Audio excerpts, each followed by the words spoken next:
स्वागत है आपका केटीवी स्टोरी चैनल पर। यहाँ आपको नई नई और दिलचस्प कहानियाँ मिलती है। अगर आप पहली बार इस चैनल पर आए हैं तो चैनल को सब्सक्राइब कर लीजिए और वीडियो अच्छी लगे तो कमेंट और लाइक करना बिल्कुल मत भूलिए। कहानी शुरू होती है केशव नगर नाम के एक राज्य से, जिसके एक छोटे से गांव में मनोहर और प्रताप नाम के दो दोस्त रहा करते थे। मनोहर हमेशा गरीबों की मदद करने वाला और दूसरों की भलाई करने में विश्वास करता था, जबकि उसका दोस्त प्रताप इन बातों पर बिल्कुल भी विश्वास नहीं करता था। एक दिन की बात है, प्रताप ने अपने मित्र मनोहर से कहा, मेरे दोस्त, जितनी कमाई तुम दूसरों की भलाई में लगा देते हो, इसके कारण तुम एक दिन बड़ा नुकसान उठाओगे। यह सुनकर मनोहर ने कहा, अरे दोस्त, क्या तुमने वह कहावत नहीं सुनी कि कर भला तो हो भला? अगर मैं किसी का बुरा नहीं करता तो फिर मेरे साथ बुरा क्यों होगा? याद रखना प्रताप, तुम जो दूसरों को दोगे वही लौटकर तुम्हारे पास आएगा। ये सुनकर प्रताप ने कहा, अरे भाई, ये सारी बातें बस किताबों में ही अच्छी लगती है। देखो, आज भी मैं यही कहता हूँ कि तुम्हारी फसल पूरे गांव में सबसे अच्छी होती है, लेकिन तुम उसे बेचकर आधे से भी ज्यादा कमाई यूं ही बर्बाद कर देते हो। प्रताप की बात सुनकर मनोहर मुस्कुरा दिया और फिर अपने घर चला गया। उसे यह मालूम नहीं था कि प्रताप अंदर ही अंदर से उससे जलने लगा था। मनोहर के जाने के बाद प्रताप गुस्से में बड़बड़ा लगा और कहने लगा, इसकी फसल सबसे अच्छी होती है और ऊपर से यह गांव में भलाई का ढंढोरा पीटता फिरता है। अरे, लोग इस इतनी इज्जत देते हैं जबकि मुझे कोई पूछता तक नहीं। अब तो मुझे ही कुछ न कुछ तो करना ही पड़ेगा। एक तो यह मेरी बात सुनता नहीं, ठीक है, अब मैं भी इसे बताता हूं कि मैं कौन हूं। प्रताप भी कुछ देर के बाद अपने घर चला गया। प्रताप का क्रोध से भरा हुआ चेहरा देखकर उसकी पत्नी विमला बोली, क्या बात है जी, आपके चेहरे पर इतना गुस्सा क्यों झलक रहा है? अरे, क्या बताऊं, ये जो कुछ भी है सब मेरे दोस्त मनोहर की वजह से है। उसकी पत्नी ने हैरान होते हुए कहा, मैं कुछ समझ ही नहीं जी। अरे विमला, तुम तो जानती हो कि मनोहर की फसल पूरे गांव में सबसे अच्छी होती है और यह फसल बेचकर आधे से भी ज्यादा कमाई वह दिखावा करने के लिए लोगों की भलाई में लगा देता है। गांव के लोग उसको जितना सम्मान करते हैं, मेरा बिल्कुल भी नहीं करते। मैं अंदर ही अंदर जला जा रहा हूं। काश ऐसा हो जाता कि मनोहर की उपजाऊ जमीन उससे छीन जाती, तब उस दिखावेबाज की अक्ल ठिकाने आ जाती। उसकी पत्नी ने अपनी आंखें मटका हुए कहा, अच्छा, तो ये बात है, इसके लिए तो आपको कोई तरकीब लगानी पड़ेगी। मैं कुछ समझा नहीं भाग्यवान। उसकी पत्नी उसे समझाते हुए कहने लगी, ए जी, तुम्हारा मित्र जमींदार है और जमींदार के साथ रहकर भी तुम्हारे अंदर कुछ समझ नहीं आई। अब तुम मेरी बात जरा ध्यान से सुनो। तुम अपने दोस्त मनोहर को जमींदार से कर्ज लेने के लिए उकसा हो। ये सुनकर प्रताप कहने लगा, क्या? अरे, तुम्हारा दिमाग तो ठीक है। मनोहर के पास इतनी उपजाऊ जमीन है, धन है, आखिर वह मेरे कहने पर जमींदार से कर्ज क्यों लेगा? उसकी पत्नी ने कहा, अजी, आपकी बुद्धि तो बिल्कुल बैल बुद्धि है। अब जरा मेरी बात ध्यान से सुनो। इतना कहकर विमला प्रताप के कानों में धीरे धीरे कुछ बताने लगी। अपनी पत्नी की बात सुनकर प्रताप के चेहरे पर एक कुटिल मुस्कान आ गई और वह अपनी पत्नी की ओर देखते हुए बोला, सच में विमला, तेरे दिमाग की तो दाद देनी पड़ेगी। वाह, क्या बात है, तूने क्या तरकीब बताई है, बीवी हो तो तेरे जैसी। अगले दिन प्रताप जमींदार के पास गया और उससे कहने लगा, जमींदार साहब, इस गांव की हर जमीन पर लगभग आपका ही कब्जा है, सिवाय कुछ लोगों को छोड़कर, जैसे कि मेरा दोस्त मनोहर। मनोहर की जमीन बहुत ही उपजाऊ है, आप उसकी जमीन पर कब्जा क्यों नहीं कर लेते? यह सुनकर जमींदार दांत पीसते हुए बोला, अरे भाई, कब्जा ऐसे थोड़े ही ना हो जाता है, उसके लिए कोई षड्यंत्र करना पड़ता है। पर मनोहर तो तुम्हारा दोस्त है, फिर तुम क्यों चाहते हो कि मैं उसके खेतों पर कब्जा कर लूं? प्रताप मोह बनाते हुए बोला, क्योंकि मुझे मनोहर का भलाई का दिखावा बिल्कुल भी पसंद नहीं है। देखो जमींदार जी, मेरे पास एक ऐसी योजना है जिससे आप मनोहर की जमीन पर आसानी से कब्जा कर सकते हो। यह सुनकर जमींदार की आंखों में चमक आ गई और वह बोला, अच्छा, तो ठीक है, मैं भी तो मनोहर की जमीन पर कब्जा करने के लिए दिन रात सपने देखा करता हूं। लगता है अब जल्दी ही मेरा सपना सच होने वाला है। चलो, अब तुम जल्दी से मुझे बताओ कि तुम्हारी योजना क्या है। मनोहर अपनी योजना बताने लगा।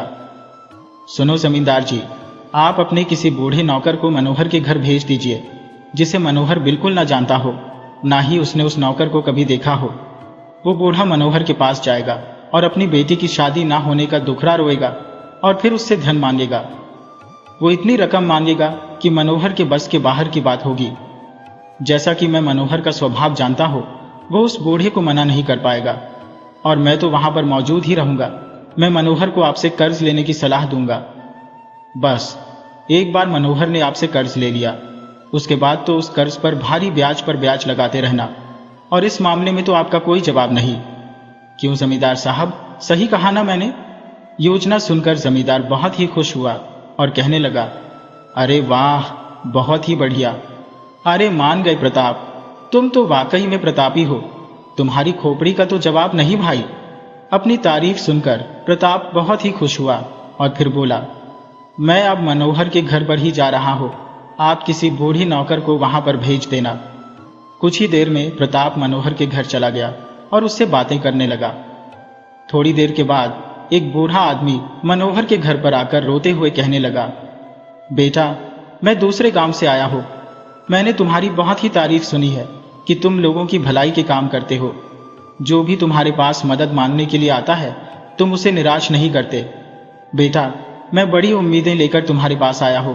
मैं बहुत ही परेशानी में हूं। मनोहर ने कहा, हाँ हाँ बाबा, बताइए आपको क्या परेशानी है।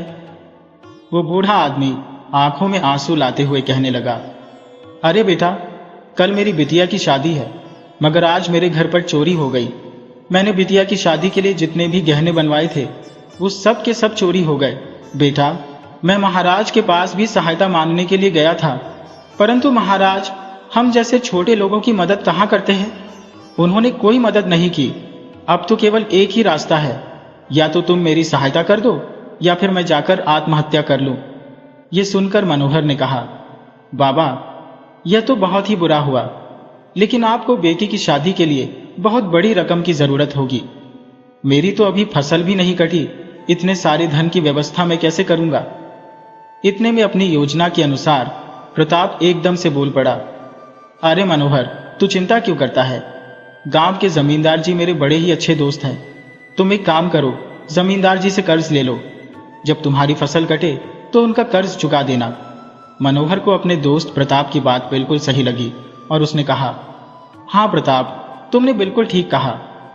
इतना कहकर मनोहर उस बूढ़े आदमी से बोला, बाबा आप यहीं पर रुकिए, मैं थोड़ी देर में वापस आता हूं। इतना कहकर मनोहर प्रताप के साथ जमींदार की हवेली में चला गया। मनोहर को प्रताप के साथ आए हुए देखकर जमींदार मन ही मन खुश हो रहा था और कहने लगा, आओ मनोहर, आज मेरे यहां पर कैसे आ गए। तब मनोहर ने सारी बात जमींदार को बता दी और कहा, जमींदार जी, मुझे आपसे कर्ज चाहिए। जमींदार बोला, मनोहर, मैं तुम्हें 1 महीने के लिए इतना धन दे तो सकता हूं, मगर भैया 1 महीने के बाद मुझे मेरी रकम वापस चाहिए। मनोहर बोला, हाँ हाँ जमींदार जी, ठीक है, आप बिल्कुल भी चिंता मत कीजिए। थोड़े ही दिनों में मेरी फसल कटने वाली है, उसके बाद मैं आसानी से आपकी रकम वापस लौटा दूंगा। मनोहर की बात सुनकर जमींदार ने रुपयों की थैली मनोहर को पकड़ा दी। मनोहर ने खुश होते हुए घर जाकर उस बूढ़े आदमी को वह रुपयों की थैली दे दी। उस बूढ़े आदमी ने मनोहर का धन्यवाद किया और फिर सीधा जमींदार की हवेली में चला गया। रुपयों की थैली उसने जमींदार को वापस देते हुए कहा, यह लीजिए जमींदार साहब, आपकी रकम घूम फिरकर आपके पास ही वापस आ गई। जमींदार मन ही मन खुश होते हुए सोचने लगा, अरे प्रताप ने तो बहुत ही प्रतापी योजना बनाई है। मेरा तो दिल खुश हो गया, मेरी रकम भी मेरे पास वापस आ गई और मनोहर भी मेरा कर्जदार बन गया। और फिर समय ऐसे ही बीता। कुछ दिनों के बाद मनोहर अपनी फसल काटकर और शहर में उसे बेच आया। जमींदार का कर्ज चुकाने के लिए वह सीधा जमींदार की हवेली पर पहुंच गया और रुपयों की थैली जमींदार को देते हुए बोला, ये लीजिए जमींदार साहब, मैंने आपसे जितना कर्जा लिया था उतनी रकम मैं आपको वापस कर रहा हूं। जमींदार एकदम तुनक कर बोला, अरे भाई, तुम्हारा दिमाग तो ठीक है ना। तुम जो रकम मुझे वापस कर रहे हो वह तो सिर्फ असल है। अरे भैया, मुझे तो ब्याज भी चाहिए। यह सुनकर मनोहर बुरी तरह से चौंक पड़ा और बोला, क्या? लेकिन जमींदार साहब, मेरे और आपके बीच तो ब्याज की कोई बात ही नहीं हुई थी। बस यही बात हुई थी कि आप मुझे पैसे देंगे और मैं 1 महीने के बाद आपको आपकी रकम वापस कर दूंगा। इसमें ये ब्याज कहाँ से आ गया? जमींदार झल्ला हुए बोला, अरे तो क्या मैंने तुम्हें कर्ज देने का ठेका ले रखा था? मुझे क्या पागल कुत्ते ने काटा था जो मैं बिना ब्याज के तुम्हें रकम दूंगा? ए भाई, मुझे कुछ नहीं पता, मुझे तो मेरी रकम ब्याज के साथ वापस चाहिए, सूद समेत। मनोहर ने जमींदार की बात सुनकर कहा, ठीक है, बताइए आपका कितना ब्याज बना, मैं आपको ब्याज भी लौटा दूंगा। जमींदार ने मनोहर को ब्याज की इतनी रकम बताई कि मनोहर को चक्कर आने लगे। वह कहने लगा, इतना भारी ब्याज? अरे ये तो सरासर अन्याय है। जमींदार साहब, इतना भारी ब्याज तो मैं अपने खेत बेचकर भी नहीं चुका सकता। यह सुनकर जमींदार एकदम से बोला, मनोहर कान खोलकर सुन ले, तुम्हारा खेत अब तुम्हारा नहीं, मेरा हो चुका है। जब तक तुम मेरी रकम सूद समेत वापस नहीं लौटा देते तब तक तुम्हारे खेतों पर मेरा कब्जा रहेगा। बस बात खत्म, अब निकल जाओ यहां से। ये सुनकर मनोहर गुस्से में आकर बोला, ये तो मेरे साथ सरासर धोखा है। तुम देख लेना जमींदार, मैं इसकी शिकायत महाराज से करूंगा। अगले दिन मनोहर केशव नगर के राजा आदित्य के महल में पहुंच गया और सारी घटना राजा आदित्य को बताते हुए बोला, महाराज की जय हो। महाराज, मेरे साथ बड़ी नाइंसाफी हुई है, मेरी सहायता कीजिए वरना मैं बर्बाद हो जाऊंगा। राजा ने मनोहर की बात सुनकर कहा, मनोहर, तुमने जो कुछ भी बताया है उसे सुनकर तो मुझे भी बहुत गुस्सा आ रहा है, परंतु मैं जमींदार और तुम्हारे दोस्त प्रताप को भी महल में बुलवा लूंगा, उनसे भी पूरी बात समझूंगा, उसके बाद ही कोई फैसला दूंगा। कुछ देर के बाद प्रताप और जमींदार दोनों राजा के सामने खड़े थे। राजा ने जमींदार से पूछा, मनोहर ने मुझे बताया कि तुमने अपनी मर्जी से भारी ब्याज लगाकर मनोहर का खेत हड़प लिया है। ये सुनकर जमींदार कहने लगा, हड़प लिया? अरे ये तो सरासर मेरे ऊपर झूठा आरोप है महाराज, ये मनोहर झूठ बोल रहा है। असल में ब्याज की बात करने के बाद ही मैंने इसे रकम दी थी। अगर आपको मेरी बात पर विश्वास नहीं है तो आप प्रताप से पूछ लीजिए, यह भी वहीं पर मौजूद था। प्रताप तो मनोहर का दोस्त है, वह तो झूठ नहीं बोलेगा। क्यों भैया प्रताप, तुम ही बताओ ना। तब राजा ने प्रताप से पूछा, प्रताप क्या यह सच है? प्रताप हाथ जोड़कर कहने लगा, जी महाराज, जमींदार बिल्कुल सच बोल रहा है। ये सुनकर मनोहर बुरी तरह से चौंक गया और प्रताप से बोला, ये तुम क्या कह रहे हो प्रताप? प्रताप बोला, हाँ मैं बिल्कुल सही कह रहा हूं मनोहर, भला मैं तुम्हारे लिए झूठ क्यों बोलने लगा? वैसे भी मैं गांव में तुम्हारी झूठी तारीफ सुनकर तंग आ चुका हूं। ये सुनकर राजा ने पूछा, तुम क्या कहना चाहते हो प्रताप? प्रताप बोला, महाराज सीधी बात यह है कि मनोहर एक झूठा आदमी है। ये अपनी कमाई का आधा हिस्सा लोगों की भलाई के लिए दान कर देता है, ऐसा गांव वाले समझते हैं। परंतु मैं जानता हूं महाराज कि यह सिर्फ दिखावे के लिए ऐसा करता है, ताकि लोग आपको नहीं बल्कि इसे अपना राजा समझे। ये बहुत चालाक आदमी है महाराज। इतना सुनते ही मनोहर चिल्लाकर बोला, यह सरासर झूठ बोल रहा है महाराज, ऐसा कुछ भी नहीं है। राजा ने गुस्से में मनोहर से पूछा, अच्छा तो तुम ये बताओ कि क्या यह बात सच नहीं कि तुम अपनी कमाई का आधा हिस्सा लोगों की भलाई के लिए दान कर देते हो? मनोहर बोला, जी महाराज, ये बात बिल्कुल सच है ना। तब राजा ने नाराज होते हुए कहा, तो क्या तुम अपने आप को राजा हरिश्चंद्र समझते हो? इस राज्य के राजा हम हैं कि तुम? लोगों की मदद करना हमारा काम है, मैं तुम्हारी इसमें कोई सहायता नहीं कर सकता। अगर तुम अपनी रकम इस तरह लुटाने की बजाय समझदारी से काम लेते तो आज तुम्हारे पास इतना धन होता कि तुम इस जमींदार के पैसे सूद समेत वापस लौटा देते। इतने में जमींदार भी बीच में बोल पड़ा, महाराज मैं जानता हूं कि मनोहर के पास अब कुछ नहीं है, परंतु मनोहर मेरे गांव का है, इसलिए इसका बुरा काम देखते हुए भी मुझे इस पर तरस आ रहा है। आखिर बेचारा है तो मेरे गांव का ही ना। एक काम हो सकता है महाराज, मेरे पास जमीन का एक छोटा सा टुकड़ा है, अगर आप चाहें तो। राजा ने पूछा, तुम क्या कहना चाहते हो? महाराज मैं ये कहना चाहता हूं कि मैं जानता हूं कि मनोहर अब कभी भी मेरी रकम ब्याज समेत वापस नहीं लौटा सकता। यह तो आप देख ही चुके हैं। अब मैं चाहता हूं कि आप स्वयं यह ऐलान कर दे कि आज से मनोहर का खेत मेरा हुआ और इसके बदले में एक जमीन का छोटा सा टुकड़ा मैं मनोहर को देने को तैयार हूं, जिस पर खेती करके वह बेचारा अपना जीवन चला सके। इतना तो मैं कर ही सकता हूं महाराज। मनोहर ने चौंक कर पूछा। क्या?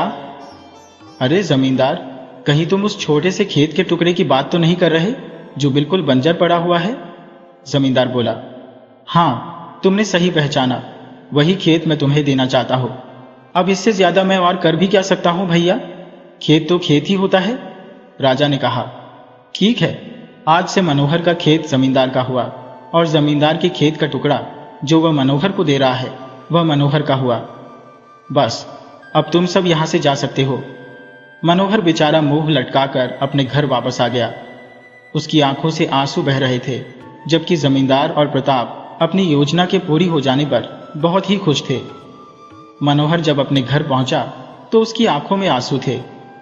उसकी पत्नी उसकी आंसू देखकर कहने लगी, आखिर आपको लोगों की भलाई करके क्या मिला? आप तो सड़क पर आ गए। मनोहर बोला, नहीं बिंदिया नहीं, मुझे अभी भी विश्वास है कि भलाई करने वाली का भला ही होता है। पत्नी बोली, वह सब तो ठीक है, पर हमारा उपजाऊ खेत हमसे छीन गया। उस जमींदार ने हमसे हमारी उपजाऊ जमीन छीन ली और अपनी बंजर जमीन हमें थमा दी। अब हम क्या करेंगे? क्या हम उस पर खेती कर पाएंगे? मनोहर बोला, मुझे जमींदार से कोई शिकायत नहीं है। अरे, उसकी तो नीयत ही खराब थी। पर मुझे शिकायत है तो अपने दोस्त प्रताप से। मैं ये समझ ही नहीं पाया कि मेरा दोस्त ही मेरा सबसे बड़ा दुश्मन है। अगले दिन मनोहर जमींदार के दिए हुए बंजर खेत पर पहुंच गया। वह अपना काम शुरू करने ही वाला था कि तभी मनोहर ने देखा, बंजर जमीन के सामने घनी झाड़ियों में 2 सैनिक छुपे हुए बैठे थे और वह आपस में कुछ बातें कर रहे थे। मनोहर दबे पांव उनके पास पहुंच गया और एक पेड़ के पीछे छुपकर उनकी बातें सुनने लगा। वह दोनों सैनिक एक दूसरे से कह रहे थे, क्या तुमने योजना ठीक से बना ली है ना? कहीं ऐसा ना हो कि राजा के महल में हम पकड़े जाएं। दूसरा सैनिक बोला, अरे भाई, चिंता न करो, राजा आदि का मंत्री हमसे मिला हुआ है। रात के समय हमें महल का दरवाजा खुला हुआ मिलेगा। आज रात हम दोनों राजा आदित्य की हत्या करके वापस चले जाएंगे। इतनी बातें करके वह दोनों सैनिक वहां से चले गए। उनके जाते ही मनोहर अपने आप से कहने लगा, अच्छा, तो महाराज की जान खतरे में है। और फिर मनोहर दौड़ता हुआ राजमहल की तरफ चल दिया। राजमहल के बाहर उसकी नजर राजा आदित्य के पुत्र राजकुमार वीर पर पड़ी। मनोहर दौड़ता हुआ राजकुमार वीर के पास पहुंचा और सारी घटना उन्हें बता दी। सारी बात सुनकर राजकुमार वीर ने पूछा, क्या तुम सच कह रही हो? मनोहर ने बताया, हाँ राजकुमार, मैंने अपने कानों से उन दोनों की बातें सुनी थी। राजकुमार बोला, ठीक है, तो फिर तुम मेरे साथ राजमहल में चलो। यह खबर तुम खुद महाराज को सुनाना। नहीं नहीं राजकुमार, आप ही इस बात की सूचना अपने पिताजी को दे दें। राजकुमार ने कहा, अरे तुम कैसे इंसान हो? क्या तुम इनाम नहीं पाना चाहते? मनोहर ने राजकुमार की बात का कोई जवाब नहीं दिया और वहां से चला गया और अपने बंजर खेत पर आकर फिर से मेहनत करने लगा। वह कड़ी धूप में हल चलाने की कोशिश कर रहा था कि तभी मनोहर को ऐसा लगा कि जैसे धरती के अंदर कोई चीज गड़ी हुई है। मनोहर जल्दी जल्दी धरती को खोदने लगा। कुछ ही देर में मनोहर ने देखा कि जमीन के अंदर एक बहुत बड़ा पुराना सा संदूक था। जैसे ही मनोहर ने उस संदूक को खोला तो उसकी आंखें आश्चर्य से फट गईं। संदूक के अंदर सोना, चांदी, हीरे, मोती थे। मनोहर उस संदूक को उठाकर अपने घर ले आया और उसने सारी घटना अपनी पत्नी को बताई। उसकी पत्नी इतना सारा धन देखकर बहुत ही खुश हो गई और कहने लगी, आप तो बिल्कुल सही कहते थे, कर भला तो हो भला। आपकी जमीन तो जमींदार ने हड़प ली, परंतु अब तो हम उस जैसी सैकड़ों जमीनें खरीद सकते हैं। मगर मनोहर यह नहीं जानता था कि उन दोनों की यह बातें बाहर खड़ा हुआ प्रताप भी सुन रहा था, क्योंकि उसका दोस्त प्रताप कई दिनों से मनोहर पर नजरें गड़ाए हुए था और वह हमेशा उसके घर की निगरानी करता रहता था ताकि वह मनोहर की हर गतिविधि पर नजर रख सके। प्रताप ने झांक कर देखा तो उसकी आंखें आश्चर्य से फटी की फटी रह गई। वह सोचने लगा, अरे ये तो फिर से बहुत ज्यादा धनवान हो गया, मुझे यह बात जल्दी से जल्दी जमींदार को बतानी पड़ेगी। प्रताप उसी वक्त भागता भागता जमींदार के पास पहुंचा और उसे सारी घटना बताते हुए बोला, जमींदार, तुमने बड़ी देह हाँकने के लिए जो बंजर खेत मनोहर को राजा के सामने दिया था ना, अरे उस बंजर जमीन से एक बहुत ही बड़ा और पुराना संदूक निकला है जिसमें सोना चांदी भरा हुआ है। उस सारे सोने चांदी पर तुम्हारा अधिकार होना चाहिए। ये सुनकर जमींदार बोला, क्या बात करते हो? अगर ऐसी बात है तो फिर मैं उस संदूक को मनोहर से वापस ले लूंगा।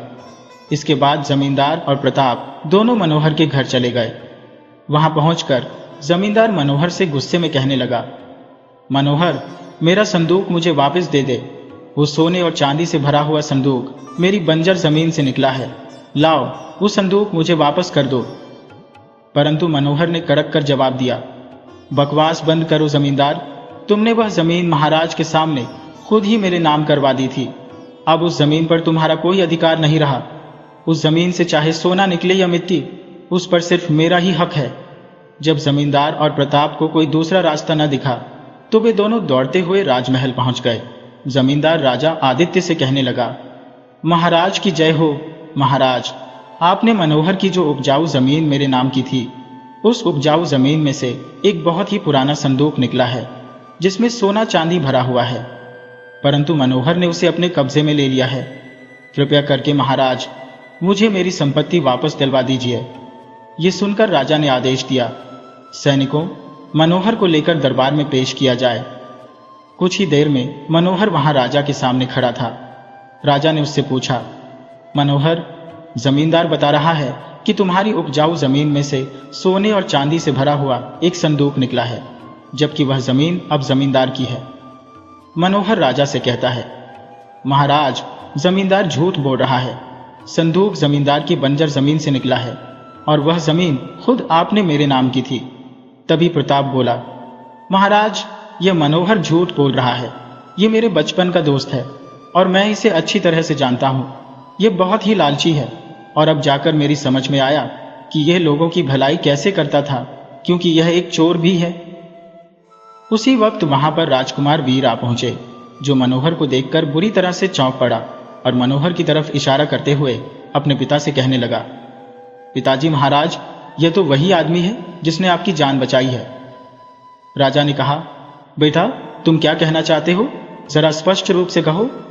पिताजी, कल दूसरे राज्य के गुप्तचर पकड़े गए हैं जो आपका वध करने वाले थे, और इसकी सूचना हमें इसी आदमी ने दी थी और यह भी बताया था कि वह आस्तीन का सांप हमारा मंत्री है जो आपको मारना चाहता था। इस सारी घटना के बारे में मुझे इसी आदमी ने बताया था।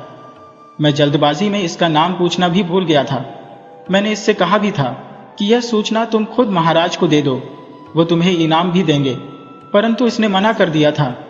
ये सुनकर राजा आश्चर्य से मनोहर की तरफ देखते हुए बोला, मनोहर, जब तुम्हें इतनी जरूरी सूचना मिली थी तो तुम मेरे पास क्यों नहीं आए? अगर तुम मेरे पास आते तो तुम्हें इसके बदले में बहुत सारा इनाम भी मिलता। ये सुनकर मनोहर ने कहा, महाराज, मेरे पिताजी ने मुझे हमेशा एक ही बात सिखाई थी, कर भला तो हो भला। आपकी जान बचाना तो मेरा कर्तव्य था। सच्चा मनुष्य वही होता है जो भलाई के बदले कुछ भी पाने की इच्छा नहीं रखता। यह सुनकर राजा ने कहा, इस इंसान की सच्चाई अब मुझे समझ में आ चुकी है और मुझे दुख इस बात का है कि मैंने इसके साथ कितना अन्याय किया। राजा क्रोधित स्वर में प्रताप और जमींदार से बोला, तुम दोनों सीधी तरह से सच उगल दो, नहीं तो तुम दोनों की गर्दन धड़ से अलग करवा दी जाएंगी। जमींदार और प्रताप बुरी तरह से घबरा गए और उन्होंने सारी सच्चाई महाराज को बता दी। राजा आदित्य गुस्से में उन दोनों की गर्दन उनके धड़ से अलग करने ही वाला था कि तभी मनोहर ने राजा से कहा, महाराज, मेरी आपसे विनती है कि आप इन दोनों को क्षमा कर दीजिए। राजा ने कहा, अरे कैसे इंसान हो तुम? इन दोनों ने तुम्हारे साथ इतना अन्याय किया, फिर भी तुम इनकी जान बचा रहे हो। मनोहर बोला, मैं फिर से अपना वाक्य दोहराना चाहता हूं महाराज, कर भला तो हो भला। इन दोनों ने मेरे साथ बहुत ही बुरा करना चाहा, मगर देखिए ना, भगवान ने मुझे क्या दे दिया। जमींदार के खेत में से मुझे गड़ा हुआ धन मिला और अब मैं उसके जैसे सैकड़ों खेत खरीद सकता हूं महाराज। और तो और जमींदार के खेत की वजह से ही मुझे आपके खिलाफ हो रहे षड्यंत्र के बारे में भी पता चला। ये सुनकर राजा आदित्य मुस्कुराने लगा और बोला, हाँ मनोहर, तुमने बिल्कुल सही कहा, कर भला तो हो भला। लेकिन फिर भी मैं इन दोनों को क्षमा नहीं कर सकता, क्योंकि मुझे पक्का यकीन है कि इन्हें आजाद रखना ठीक नहीं होगा। आगे जाकर यह तुम्हारे खिलाफ कोई ना कोई साजिश जरूर करेंगे, नहीं तो ये दोनों किसी और को बर्बाद करेंगे, क्योंकि इनकी नीयत ही खराब है। जमींदार ने जो खेत बेईमानी और धोखे से तुमसे हड़पा था, वह खेत अब फिर से तुम्हारा हुआ। इतना बोलकर राजा आदित्य ने अपने सैनिकों को आदेश दिया, सैनिकों, इन दोनों मक्कारों को कारागार में डाल दो। महाराज का धन्यवाद करते हुए मनोहर अपने घर वापस आ गया और वह अपनी पत्नी के साथ एक सुखमय जीवन बिताने लगा। सच ही कहा गया है दोस्तों, कर भला तो हो भला। मुझे पूरी उम्मीद है कि आपको यह कहानी बहुत ही पसंद आई होगी, तो इसे लाइक कीजिए और अपने अच्छे अच्छे कमेंट करना बिल्कुल मत भूलिए। और हाँ, अपना नाम और अपने शहर का नाम लिखना मत भूलिए।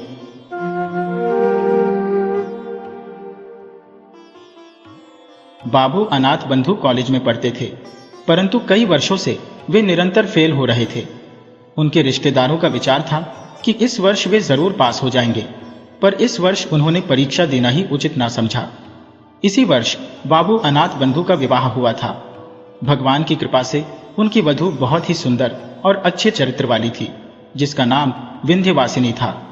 विंध्यवासिनी बाबू अनाथ बंधु के साथ विवाह करके बहुत खुश थी और अपने पति को ही सर्वोत्तम समझती थी।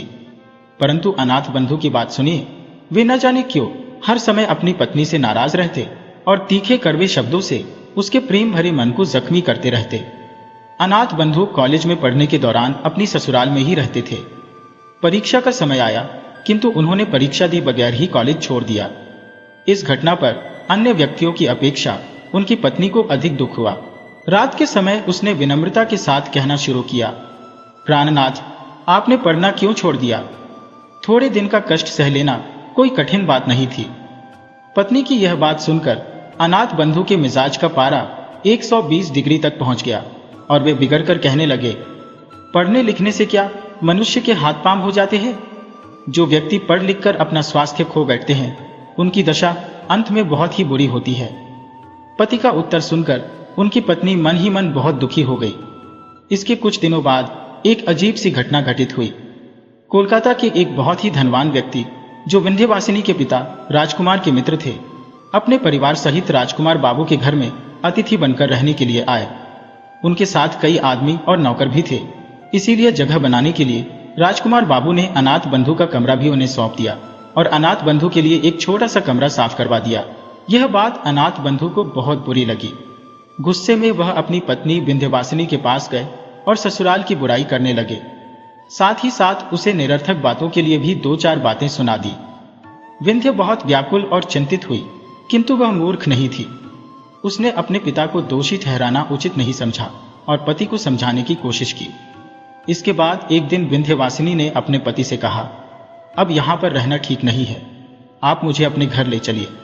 इस जगह पर रहने में अब सम्मान नहीं रहा। अनाथ बंधु ठंडी प्रकृति के व्यक्ति थे। अपने घर पर कष्ट से रहने की बजाय अपने ससुराल का अपमान सहना उन्होंने अच्छा समझा था, इसलिए वे आनाकानी करने लगे। किंतु उनकी पत्नी ने जिद पकड़ ली और कहने लगी, यदि आप जाना नहीं चाहते तो मुझे अकेली भेज दीजिए, कम से कम मैं ये अपमान नहीं सह सकती। इस पर अनाथ बंधु विवश होकर घर जाने को तैयार हो गए। चलते समय माता पिता ने विंध्यवासिनी से कुछ दिन और रुकने के लिए कहा, किंतु विंध्यवासिनी ने कुछ उत्तर न दिया। यह देखकर माता पिता के हृदय में शंका हुई। उन्होंने कहा, बेटी विंध्य, यदि हमसे कोई ऐसी बात हो गई हो तो उसे भूल जाना। विंध्य ने नम्रतापूर्वक पिता के मुंह की ओर देखा और फिर कहने लगी, पिताजी, हम आपका ऋण कभी उतार नहीं सकते, हमारे दिन सुख से बीते हैं। कहते कहते विंध्य का गला भर आया और उसकी आंखों से आंसू बहने लगे। इसके पश्चात उसने हाथ जोड़कर माता पिता से विदा ली और सबको रुलाते हुए पति के साथ चली गई। विंध्य ने पहली बार कलकत्ता नगर से बाहर कदम रखा था। उसके ससुराल एक गांव में था, परंतु ससुराल में भी वह बहुत ही प्रसन्न रहने लगी। गांव की स्त्रियां उसके गुणों को देखकर प्रशंसा करती थी, परंतु सब कुछ होते हुए भी विंध्य प्रसन्न नहीं रह सकी। अनाथ बंधु के 3 भाई और थे, 2 छोटे और एक बड़ा। बड़े भाई प्रदेश में 50 की नौकरी करते थे, जिससे अनाथ बंधु के घर बार का खर्च चलता था। छोटे भाई अभी स्कूल में पढ़ते थे। बड़े भाई की पत्नी श्याम को इस बात का बड़ा ही घमंड था कि उसके पति की कमाई से सबको रोटी मिलती है, इसीलिए वह घर के कामकाज को हाथ ना लगाती थी। कुछ दिनों बाद बड़े भाई छुट्टी लेकर घर आए। रात को श्याम ने पति से भाई और भाभी की शिकायत की। पहले तो पति ने उसकी बातों को हंसी में उड़ा दिया, परंतु जब उसने कई बार कहा तो उन्होंने अनाथ बंधु को बुलाया और कहने लगे, भाई 50 में हम सबका गुजारा नहीं चल सकता, अब तुमको भी नौकरी की चिंता करनी चाहिए। ये शब्द उन्होंने बड़े ही प्यार से कहे थे, परंतु अनाथ बंधु बिगड़कर बोले, भाई साहब 2 मुट्ठी भर अन्न के लिए आप इतने नाराज होते हैं? नौकरी तलाश करना कोई बड़ी बात नहीं है, किंतु हमसे किसी की गुलामी नहीं हो सकती। इतना कहकर वह भाई के पास से चले गए। इन्हीं दिनों गांव के स्कूल में 3rd मास्टर का स्थान खाली हुआ था। अनाथ बंधु की पत्नी और उनके बड़े भाई ने उनसे वहां काम करने के लिए बहुत कहा, किंतु इतनी छोटी नौकरी करना उन्होंने स्वीकार नहीं किया। अब तो अनाथ बंधु को केवल विलायत जाने की धुन समा गई थी। एक दिन अपनी पत्नी से कहने लगे, देखो आजकल विलायत गए बिना मनुष्य का सम्मान नहीं होता और ना ही अच्छी नौकरी मिल सकती है, इसीलिए हमारा विलायत जाना बहुत ही आवश्यक है। तुम अपने पिता से कहकर कुछ रुपया मंगवा दो तो हम चले जाएंगे। विलायत जाने की बात सुनकर विंध्यवासिनी को बहुत ही दुख हुआ। पिता के घर से रुपया मंगवाने की बात से तो बेचारी की जान ही निकल गई। कुछ दिन बीते, दुर्गा पूजा के दिन समीप आए तो विंध्यवासिनी के पिता ने बेटी और दामाद को बुलाने के लिए एक आदमी भेजा। विंध्यवासिनी खुशी खुशी मायके आई। मां ने बेटी और दामाद को रहने के लिए अपना कमरा दे दिया। दुर्गा पूजा की रात को यह सोचकर कि पति न जाने कब वापस आएंगे, विंध्य प्रतीक्षा करते करते सो गई। सुबह उठी तो उसने अनाथ बंधु को कमरे में नहीं पाया। उठकर देखा तो मां का लोहे का संदूक खुला पड़ा था। सारी चीजें इधर उधर बिखरी पड़ी थी। पिता का छोटा कैश बॉक्स जो कमरे के अंदर रखा था वह गायब था। विंध्य का हृदय धड़कने लगा। उसने सोचा कि किसी बदमाश ने चोरी की है, जिससे उसके पति को भी नुकसान पहुंचा है। परंतु थोड़ी ही देर बाद उसकी नजर एक कागज के टुकड़े पर पड़ी। वह उसे उठाने लगी तो देखा कि उसके पास ही कुंजियों का एक गुच्छा पड़ा था। वह पत्र पढ़ने लगी तो मालूम हुआ कि उसका पति आज ही सुबह जहाज पर सवार होकर विलायत चला गया है। पत्र पढ़ते ही विंध्य की आंखों के सामने अंधेरा छा गया। वह दुख के आघात से जमीन पर बैठ गई और आंचल से मुंह ढककर रोने लगी। आज सारे बंगाल में खुशियां मनाई जा रही थी, किंतु विंध्य के कमरे का दरवाजा अब तक बंद था। इसका कारण जानने के लिए विंध्य की सहेली कमल ने दरवाजा खटखटाया, किंतु अंदर से कोई उत्तर न मिला। कमल दौड़कर विंध्य की मां को बुला लाई। मां ने बाहर खड़ी होकर आवाज दी, विंध्य बेटी, अंदर क्या कर रही हो? दरवाजा खोलो। मां की आवाज पहचान कर विंध्य ने झट आंसुओं को पोंछ डाला और कहा, माताजी, पिताजी को बुला लो। इससे मां और भी ज्यादा घबराई, अतः उसने तुरंत पति को बुलवाया। राजकुमार बाबू के आने पर विंध्य ने दरवाजा खोल दिया और माता पिता को अंदर बुलाकर फिर दरवाजा बंद कर लिया। राजकुमार ने घबराकर पूछा, विंध्य, क्या बात है? तू क्यों रो रही है? यह सुनते ही विंध्य पिता के चरणों में गिर पड़ी और कहने लगी, पिताजी, मेरी दशा पर दया करो, मैंने रुपया चुराया है। राजकुमार आश्चर्यचकित रह गए। इस हालात में विंध्य ने फिर हाथ जोड़कर कहा, पिताजी, इस अभागिन का अपराध क्षमा कीजिए। स्वामी को विलायत भेजने के लिए मैंने यह नीचता का काम किया है। अब राजकुमार को बहुत ही क्रोध आया। डांट कर बोले, दुष्ट लड़की, यदि तुझे रुपयों की आवश्यकता थी तो हमसे क्यों नहीं कहा? विंध्य ने डरते डरते उत्तर दिया, पिताजी, आप उनको विलायत जाने के लिए रुपया ना देते। ध्यान देने योग्य बात यह थी कि विंध्य ने कभी माता पिता से रुपए पैसे के लिए विनती तक ना की थी। आज वह पति के पाप को छिपाने के लिए चोरी का इल्जाम अपने सर पर ले रही थी। विंध्यवासिनी पर चारों ओर से घृणा की बौछार होने लगी। बेचारी सब कुछ सुनती रही, किंतु उसने मुंह नहीं खोला। बहुत ही ज्यादा गुस्से में राजकुमार बाबू ने अपनी बेटी को ससुराल वापस भेज दिया। इसके बाद समय बीतता गया, किंतु अनाथ बंधु ने विंध्य को कोई पत्र ना लिखा और ना ही अपनी मां की कोई सुध ली। परंतु जब आखिरकार सारे रुपए जो उनके पास थे खर्च हो गए तो वे बहुत ही घबराए और विंध्य के पास एक तार भेजकर पैसों की मांग की।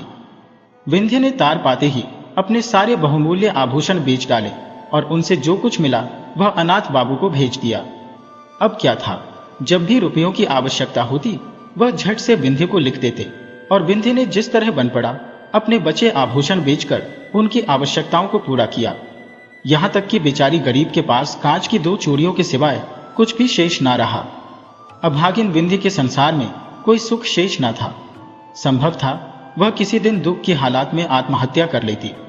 सोचती कि मेरे स्वामी अनाथ बंधु अभी मेरे साथ ही है, इसीलिए कष्ट सहते हुए भी वह जीवन के दुख को उठाने पर विवश थी। अनाथ बंधु के लिए वह जीवित रहकर अपना कर्तव्य पूरा कर रही थी। अब क्योंकि उसके लिए विरह का दुख सहना कठिन हो गया था, इसीलिए विवश होकर उसने पति के नाम वापस आने के लिए पत्र लिखा। इसके थोड़े दिन बाद अनाथ बंधु बैरिस्टर पास करके साहब बहादुर बने हुए वापस लौट आए, परंतु देहात में बैरिस्टर साहब का निर्वाह होना कठिन था, इसीलिए पास के ही एक कस्बे में होटल में उन्हें आश्रय लेना पड़ा। विलायत में रहकर अनाथ बंधु के रहन सहन में बहुत ही अंतर आ गया था। वह अब ग्रामीण लोगों से घृणा करते थे। उनके खान पान और रहन सहन के तरीके से भी यह मालूम नहीं होता था कि वह अंग्रेज हैं या हिंदुस्तानी।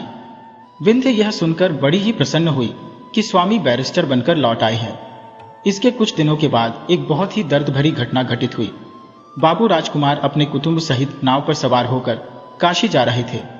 वह नाव दुर्घटनाग्रस्त हो गई। बाबू राजकुमार तो बच गए, परंतु उनकी पत्नी और बेटा दोनों गंगा में बह गए।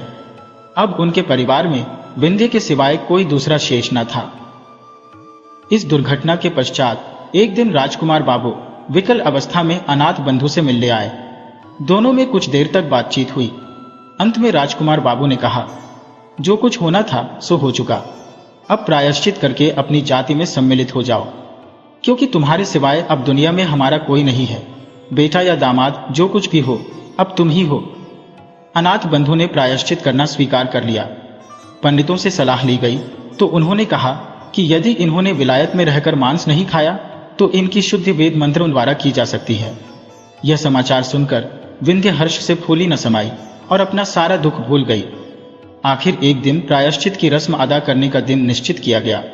बड़े ही आनंद का समय था। चारों ओर वेद मंत्रों की गूंज सुनाई दे रही थी। अनाथ बंधु बाबू के शुद्धिकरण के पश्चात ब्राह्मण को भोजन करवाया गया। इसके परिणाम स्वरूप बाबू अनाथ बंधु को नए सिरे से बिरादरी में शामिल कर लिया गया। परंतु ठीक इस समय जब राजकुमार बाबू ब्राह्मण को दक्षिणा दे रहे थे, एक नौकर ने आकर कहा, बाबूजी, एक मैम आई है। मैम का नाम सुनते ही राजकुमार बाबू चौंक गए। उन्होंने कार्ड पढ़ा। उस पर लिखा था, मिसेज अनाथ बंधु सरकार। इससे पहले कि राजकुमार बाबू हाँ या ना में कुछ उत्तर देते, एक गोरे रंग की यूरोपियन युवती खटखटाती हुई अंदर आई। पंडितों ने उसे देखा तो दक्षिणा लेना भूल गए। घबराकर जिसका सीधा समय मिला उधर ही निकल गए। इधर मैम साहिबा ने जब अनाथ बंधु को ना देखा तो वह परेशान होकर उनका नाम लेकर आवाज देने लगी। इतने में अनाथ बंधु कमरे से बाहर निकले। उन्हें देखते ही मैम साहिबा माय डियर कहकर झट उनसे लिपट गई। यह देखकर घर के पुरोहित भी अपना आसन संभालकर विदा हो गए। उन्होंने पीछे मुड़कर ना देखा। ये सब देखकर सबको समझते देर न लगी कि यह विलायती मैम बाबू अनाथ बंधु की पत्नी है, जिससे उन्होंने विलायत में शादी की थी। इस घटना को 2 वर्ष बीत चुके थे। बाबू अनाथ बंधु कलकत्ता के घर में बैठे थे। उनकी पहली पत्नी विंध्य ने उन पर तलाक का मुकदमा किया, जिसका हर्जाना भरते भरते उनकी कमर टूट चुकी थी। उनकी विलायती पत्नी भी उन्हें छोड़कर वापस जा चुकी थी। आज अपनी बर्बादी के लिए वे स्वयं ही जिम्मेदार थे। उनकी पहली पत्नी विंध्य अब उनसे तलाक ले चुकी थी, जबकि उनके पिता राजकुमार बाबू अपनी बेटी की दूसरी शादी के लिए एक योग्य वर की तलाश कर रहे थे।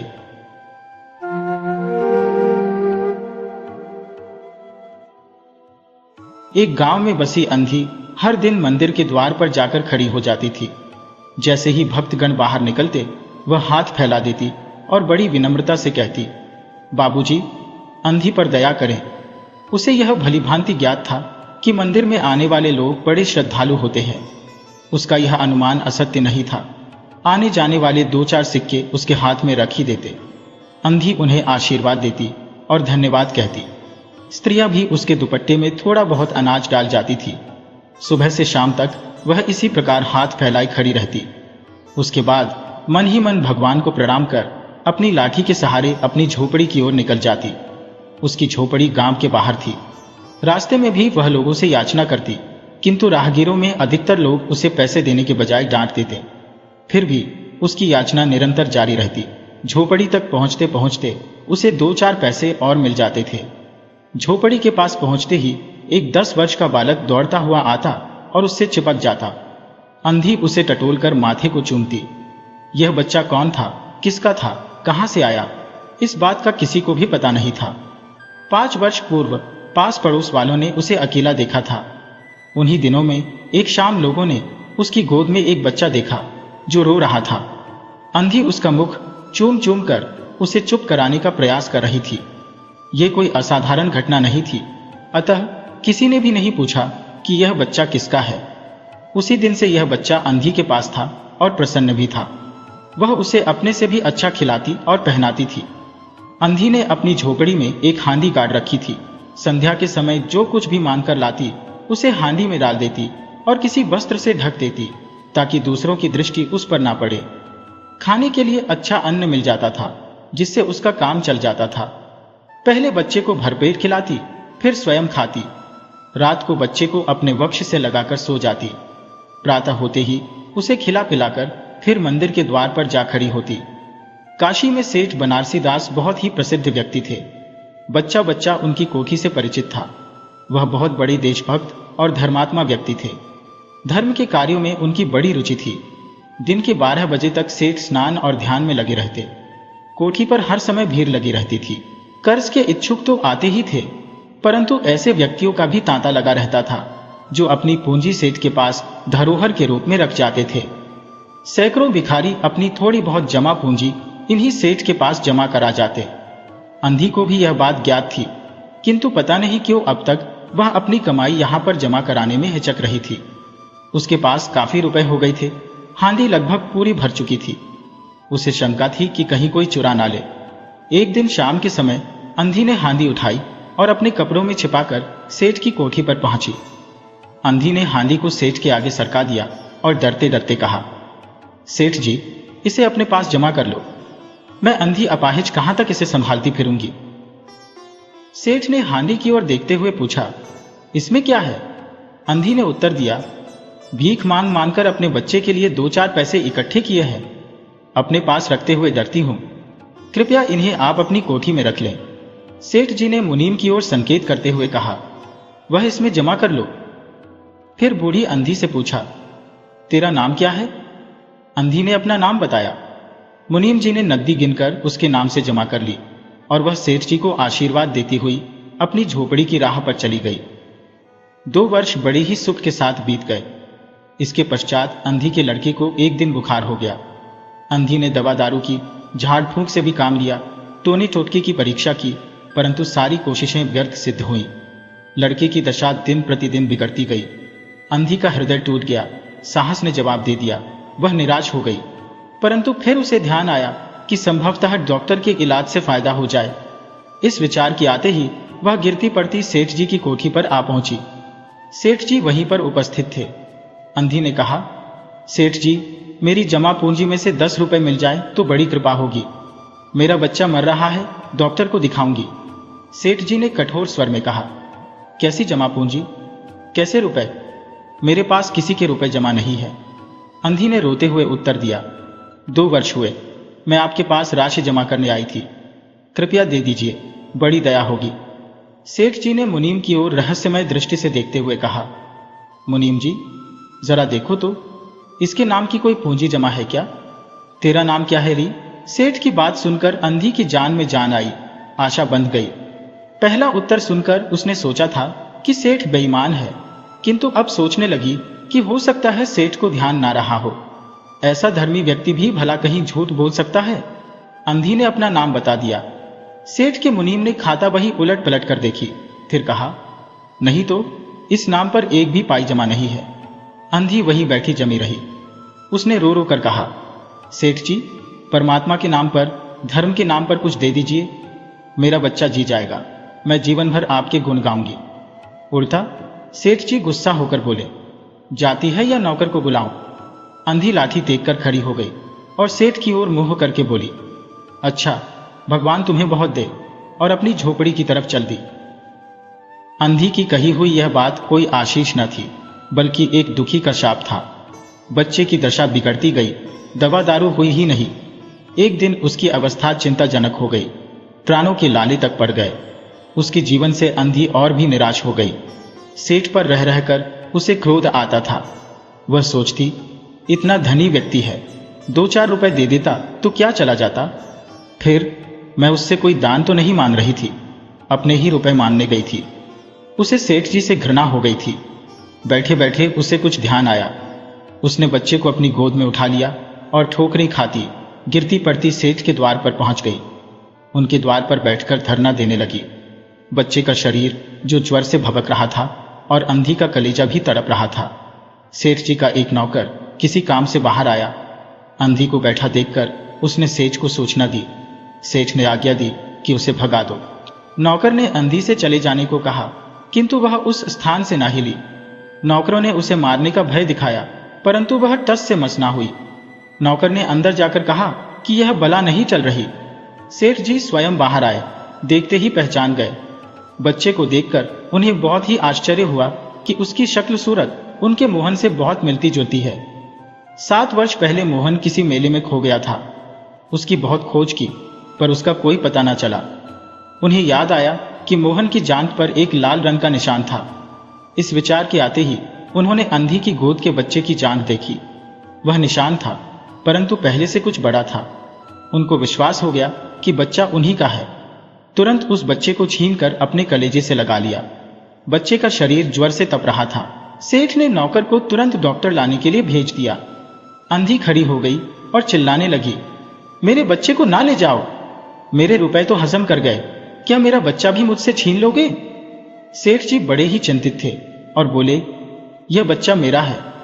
7 वर्ष पहले कहीं खो गया था, अब मिल गया है, सो इसे कहीं जाने नहीं दूंगा और लाख यत्न करके भी इसके प्राण बचाऊंगा। अंधी ने एक जोरदार ठहाका लगाया, तुम्हारा बच्चा है, इसीलिए लाख यत्न करके भी उसे बचाओगे। मेरा बच्चा होता तो उसे मर जाने देते। क्यों, यह कौन सा न्याय है। इतने दिनों तक खून पसीना एक करके मैंने इसे पाला है, मैं उसको अपने हाथों से नहीं जाने दूंगी। अजीब दशा थी, कुछ करते धरते नहीं बनता था। कुछ देर वह मौन खड़े रहे, फिर मकान के अंदर चले गए। अंधी कुछ समय तक खड़ी रोती रही, फिर वह भी अपनी झोपड़ी की ओर चल दी। दूसरे दिन प्रातःकाल प्रभु की कृपा हुई, यह दवा ने जादू सा असर दिखाया। मोहन का ज्वर उतर गया। होश आने पर उसने आंखें खोली तो सबसे पहले उसकी जुबान पर मां शब्द निकला। अपरिचित लोगों की शक्लें देख सब कुछ धुंधला लगने लगा। सेठ जी सोचने लगे, क्या करूं, एक ही बच्चा है, इतने दिनों बाद मिला भी तो मृत्यु उसको अपने चंगुल में दबा रही है, मैं अपने बच्चे को कैसे बचाऊं। पत्नी को बाहर भेजा कि देखो कहीं वह अंधी द्वार पर ना बैठी हो, परंतु वह वहां पर कहां थी। सेठ जी ने अपनी गाड़ी तैयार करवाई और बस्ती के बाहर उस अंधी की झोपड़ी पर जा पहुंचे। झोपड़ी बिना द्वार की थी। सेठ जी अंदर पहुंचे, देखा कि वह अंधी रो रही थी। उसकी आंखों से आंसू लगातार बह रहे थे। सेठ जी ने धीरे से उसको हिलाया। उसका शरीर भी अग्नि की भांति तप रहा था। सेठ जी ने कहा, अरे अंधी, तेरा बच्चा मर रहा है, डॉक्टर निराश हो गए हैं, रह रहकर वह बच्चा तुझे पुकारता है, अब तू ही उसके प्राण बचा सकती है। चल मेरे साथ, और मेरे नहीं बल्कि अपने बच्चे की जान बचा ले। अंधी ने उत्तर दिया, मरता है तो मरने दो, हम दोनों स्वर्गलोक में फिर माँ बेटे की तरह मिल जाएंगे। इस लोक में सुख नहीं है, वहां पर मेरा बच्चा सुख में रहेगा, मैं वहां उसकी खूब सेवा करूंगी। सेठ जी रोने लगे। आज तक उन्होंने किसी के सामने सिर न झुकाया था, किंतु इस समय अंधी के पांव में गिर पड़े और रो रो कर कहने लगे, ममता की लाज रख लो, आखिर तुम भी उसकी मां हो, चलो तुम्हारे जाने से वह बच जाएगा। ममता शब्द सुनकर अंधी का दिल पिघल गया। उसने तुरंत कहा, अच्छा चलो। सेठ जी सहारा देकर उसे लाए और अपनी गाड़ी में बिठा दिया। गाड़ी घर की तरफ दौड़ने लगी। उस समय सेठ जी और अंधी भिखारिन की दशा एक ही जैसी थी। दोनों की यही इच्छा थी कि जल्दी से जल्दी बच्चे के पास पहुंच जाए। कोठी आ गई। सेठ जी ने सहारा देकर अंधी को उतारा और अंदर ले गए। भीतर जाकर अंधी ने मोहन के माथे पर हाथ फेरा। मोहन पहचान गया कि यह उसकी मां का हाथ है। उसने तुरंत आंखें खोल दी। अपनी मां को समीप खड़े देखकर वह बोला, मां तुम आ गई। स्नेह से भरे स्वर में अंधी ने उत्तर दिया, हाँ बेटा, तुम्हें छोड़कर कहां जा सकती हो। अंधी भिखारिन मोहन के सिराने बैठ गई। उसने मोहन का सिर अपनी गोद में रख लिया। उसे बड़े ही सुख का अनुभव हुआ। मोहन उसकी गोद में तुरंत सो गया। दूसरे दिन मोहन की दशा अच्छी होने लगी और 10-15 दिन में वह बिल्कुल स्वस्थ हो गया। जो काम हकीमों, वैद्यों और डॉक्टरों से ना हो पाया था, वह अंधी के प्यार ने पूरा कर दिया।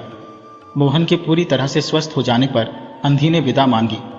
सेठ जी ने बहुत कुछ कहा, सुना और अंधी को समझाया कि वह उन्हीं के पास रह जाए, परंतु अंधी सहमत ना हुई।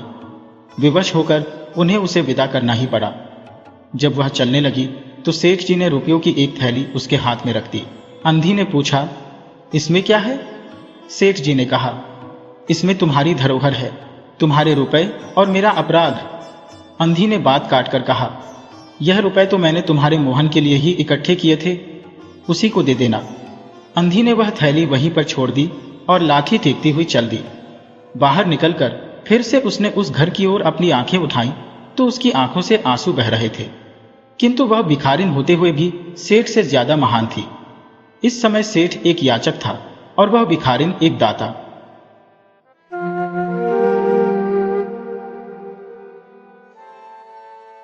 कानपुर जिले में पंडित भृगुदत्त नामक एक बड़े जमींदार थे।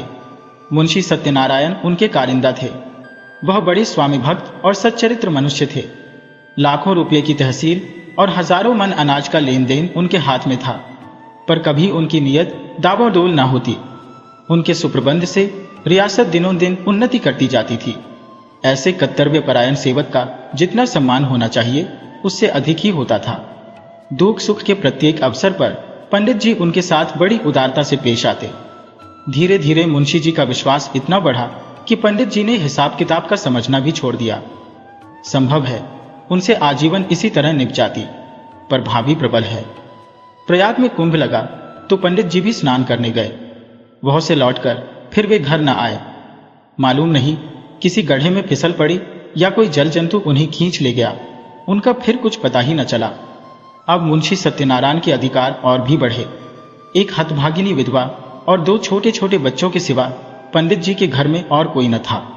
अंत्येष्टि क्रिया से निवृत्त होकर एक दिन शोकातुर पंडिताइन ने उन्हें बुलाया और रोकर कहा, लाला, पंडित जी हमें मंधार में छोड़कर सुरपुर को सिधर गए। अब यह नया तुम ही पार लगाओगे तो लग सकती है। यह सब खेती तुम्हारी लगाई हुई है, इसे तुम्हारे ही ऊपर छोड़ती हूं। ये तुम्हारे बच्चे हैं, इन्हें अपनाओ। जब तक मालिक जिए तुम्हें अपना भाई समझते रहे। मुझे विश्वास है कि तुम उसी तरह इस भार को संभाले रहोगे। सत्यनारायण ने रोते हुए जवाब दिया, भाभी, भैया क्या उठ गए? मेरे तो भाग्य ही फूट गए, नहीं तो मुझे आदमी बना देते। मैं उन्हीं का नमक खाकर जिया हूं और उन्हीं की चाकरी में मरूंगा भी।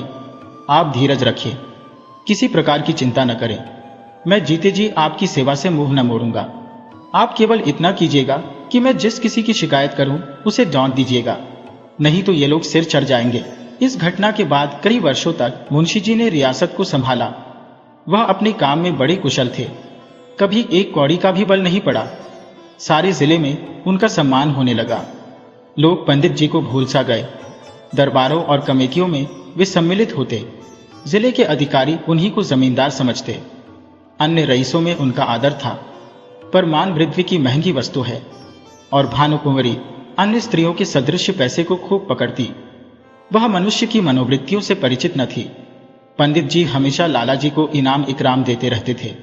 वे जानते थे कि ज्ञान के बाद ईमान का दूसरा स्तंभ अपनी सुदशा है। इसके सिवा वे खुद भी कभी कागजों की जांच कर लिया करते थे। नाम मात्र ही को सही, पर इस निगरानी का डर जरूर बना रहता था, क्योंकि ईमान का सबसे बड़ा शत्रु अवसर है। भानुकुंवरी इन बातों को जानती न थी।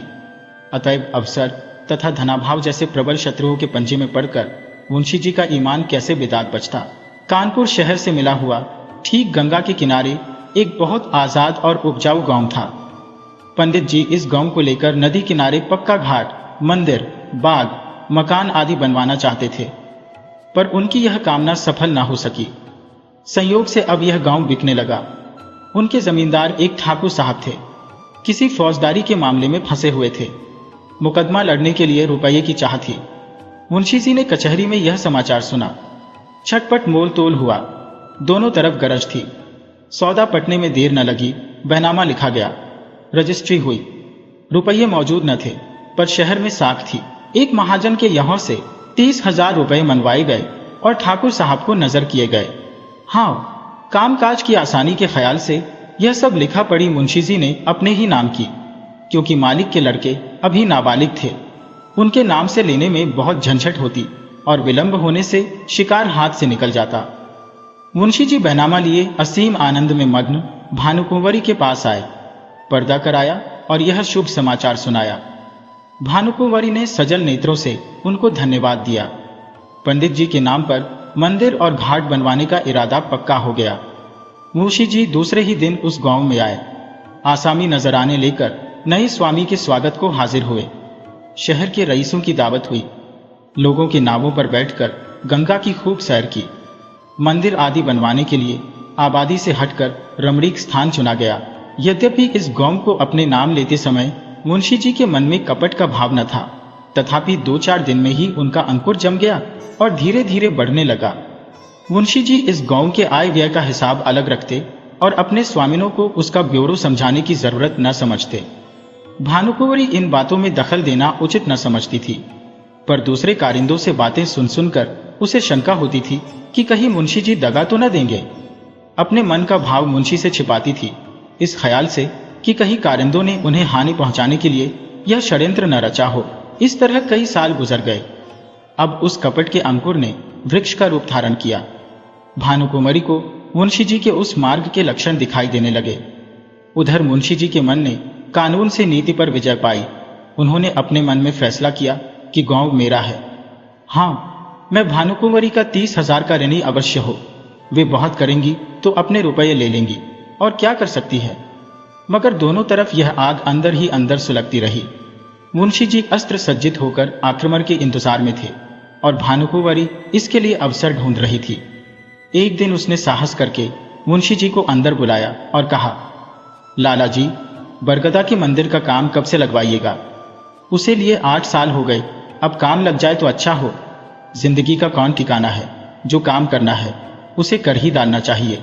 इस ढंग से इस विषय को उठाकर भानुकुंवरी ने अपनी चतुराई का अच्छा परिचय दिया। मुंशी जी भी दिल में इसके कायल हो गए।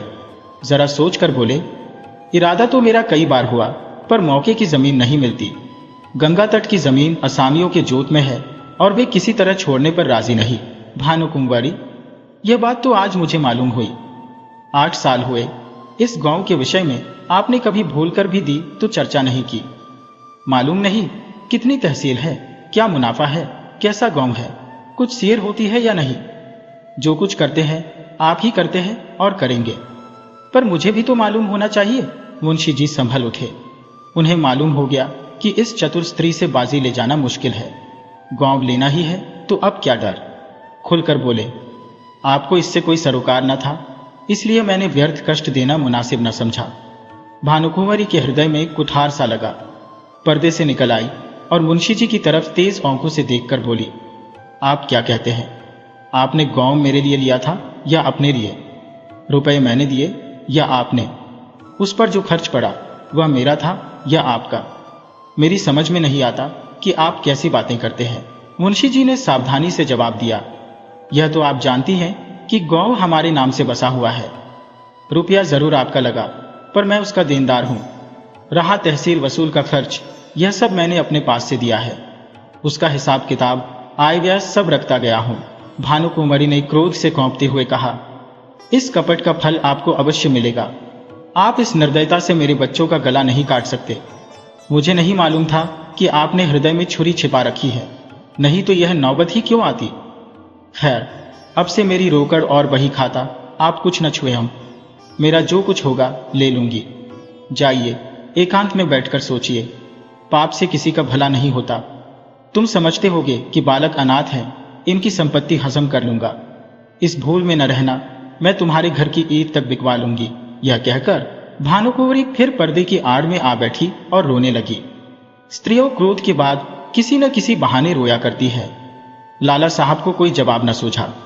यहाँ से उठाए और दफ्तर जाकर कागज उलट पलट करने लगे, पर भानुकुंवरी भी उनके पीछे पीछे दफ्तर में पहुंची और डोंट कर बोली, मेरा कोई कागज मत छूना, नहीं तो बुरा होगा। तुम विषैले सांप हो, मैं तुम्हारा मुंह नहीं देखना चाहती। मुंशी जी कागजों में कुछ काट छौट करना चाहते थे, पर विवश हो गए। खजाने की कुंजी निकालकर फेंक दी, वही खाते पटक दिए, किवाड़ धड़ाके से बंद किए और हवा की तरह सन्न से निकल गए। कपट में हाथ तो डाला, पर कपट मंत्र न जाना। दूसरे कारिंदों ने यह कैफियत सुनी तो फूले न समाये। मुंशी जी के सामने उनकी दाल न गलने पाती। भानुकुंवरी के पास आकर वे आग पर तेल छिड़कने लगे। सब लोग इस विषय में सहमत थे कि मुंशी सत्यनारायण ने विश्वासघात किया है। मालिक का नमक उनकी हड्डियों से फूट फूट कर निकलेगा। दोनों ओर से मुकदमेबाजी की तैयारियां होने लगी। एक तरफ न्याय का शरीर था, दूसरी ओर न्याय की आत्मा। प्रकृति का पुरुष से लड़ने का साहस हुआ। भानुकुंवरी ने लाला छक्कन लाल से पूछा, हमारा वकील कौन है? छक्कन लाल ने इधर उधर झोंक कर कहा, वकील तो सेठ जी हैं, पर सत्यनारायण ने उन्हें पहले गौंत रखा होगा। इस मुकदमे के लिए बड़े होशियार वकील की जरूरत है। मेहरा बाबू की आजकल खूब चल रही है। हाकिम की कलम पकड़ लेते हैं, बोलते हैं तो जैसे मोटर कार छूट जाती है सरकार। और क्या कहें, कई आदमियों को फांसी से उतार लिया है। उनके सामने कोई वकील जबान तो खोल नहीं सकता। सरकार कहे तो वही कर लिया जाए। छक्कन लाल की अत्युक्ति से संदेह पैदा कर लिया। भानुकुंवरी ने कहा, नहीं, पहले सेठ जी से पूछ लिया जाए, उसके बाद देखा जाएगा। आप जाइए, उन्हें बुला लाइए। छक्कन लाल अपनी तकदीर को ठोकते हुए सेठ जी के पास गए। सेठ जी पंडित भृगुदत्त के जीवन काल से ही उनका कानून संबंधी सब काम किया करते थे। मुकदमे का हाल सुना तो सन्नाटे में आ गए। सत्यनारायण को यह बड़ा नेकनियत आदमी समझते थे। उनके पतन से बड़ा खेद हुआ। उसी वक्त आए। भानुकुंवरी ने रो रो कर उनसे अपनी विपत्ति की कथा कही और अपने दोनों लड़कों को उनके सामने खड़ा करके बोली, आप इन अनाथों की रक्षा कीजिए, इन्हें मैं आपको सौंपती हूं। सेठ जी ने समझौते की बात छेड़ी। बोले, आपस की लड़ाई अच्छी नहीं भानुकुंवरी, अन्याय के साथ लड़ना ही अच्छा है। सेठ जी, पर हमारा पक्ष निर्बल है। भानुकुंवरी फिर पर्दे से निकल आई और विस्मित होकर बोली, क्या हमारा पक्ष निर्बल है? दुनिया जानती है कि गांव हमारा है, उसे हमसे कौन ले सकता है? नहीं, मैं सुलह कभी न करूंगी। आप कागजों को देखें, मेरे बच्चों की खातिर यह कष्ट उठाए, आपका परिश्रम निष्फल न जाएगा। सत्यनारायण की नीयत पहले खराब न थी। देखिए, जिस मिति में गांव लिया गया है, उस मिति में 30,000 का क्या खर्च दिखाया गया है। अगर उसने अपने नाम उधार लिखा हो तो देखिए वार्षिक सूद चुकाया गया या नहीं। ऐसे नरपिशाच से मैं कभी सुलह न करूंगी। सेठ जी ने समझ लिया कि इस समय समझाने बुझाने से कुछ काम न चलेगा। कागजात देखी, अभियोग चलाने की तैयारियां होने लगी। मुंशी सत्यनारायण लाल खिसियाए हुए मकान पहुंचे। लड़के ने मिठाई मांगी, उसे पीटा। स्त्री पर इसलिए बरस पड़ी कि उसने क्यों लड़के को उनके पास जाने दिया। अपनी वृद्धा माता को डांट कर कहा, तुमसे इतना भी नहीं हो सकता कि जरा लड़के को बहलाओ। एक तो मैं दिन भर का थका मौदा घर आऊं और फिर लड़के को खिलाऊं। मुझे दुनिया में न और कोई काम है न धंधा। इस तरह घर में बाबैला मचाकर बाहर आए। सोचने लगे, मुझसे बड़ी भूल हुई। मैं कैसा मूर्ख हूं। और इतने दिन तक सारे कागज पत्र अपने हाथ में थे। चाहता कर सकता था, पर हाथ धरे बैठे रहा। आज सिर पर आ पड़ी तो सोची, मैं चाहता तो वही खाते सब नए बना सकता था, जिसमें इस गांव का और रुपये का जिक्र ही ना होता।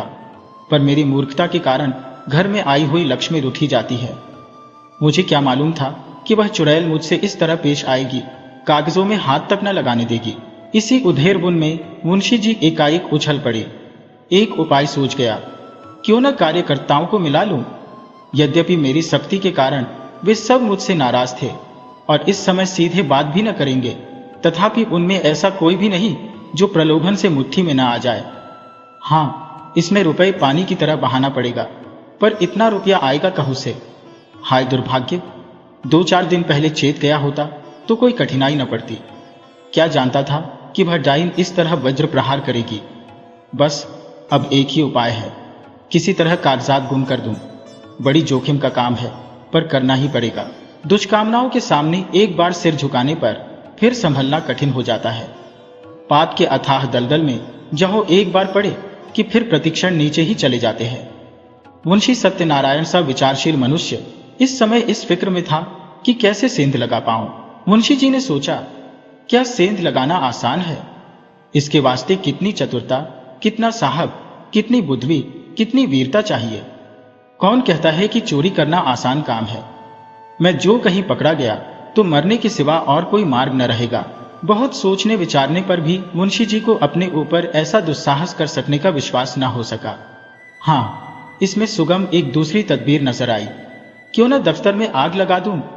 एक बोतल मिट्टी का तेल और दियासलाई की जरूरत है, किसी बदमाश को मिला लूं। मगर यह क्या मालूम कि वही उसी कमरे में रखी है या नहीं। चुड़ैल ने उसे जरूर अपने पास रखिया होगा। नहीं, आग लगाना गुनाह बेलज्जत होगा। बहुत देर मुंशी जी करवटें बदलते रहे, नए नए मंसूबे सोचते, पर फिर अपने ही तर्कों से काट देते।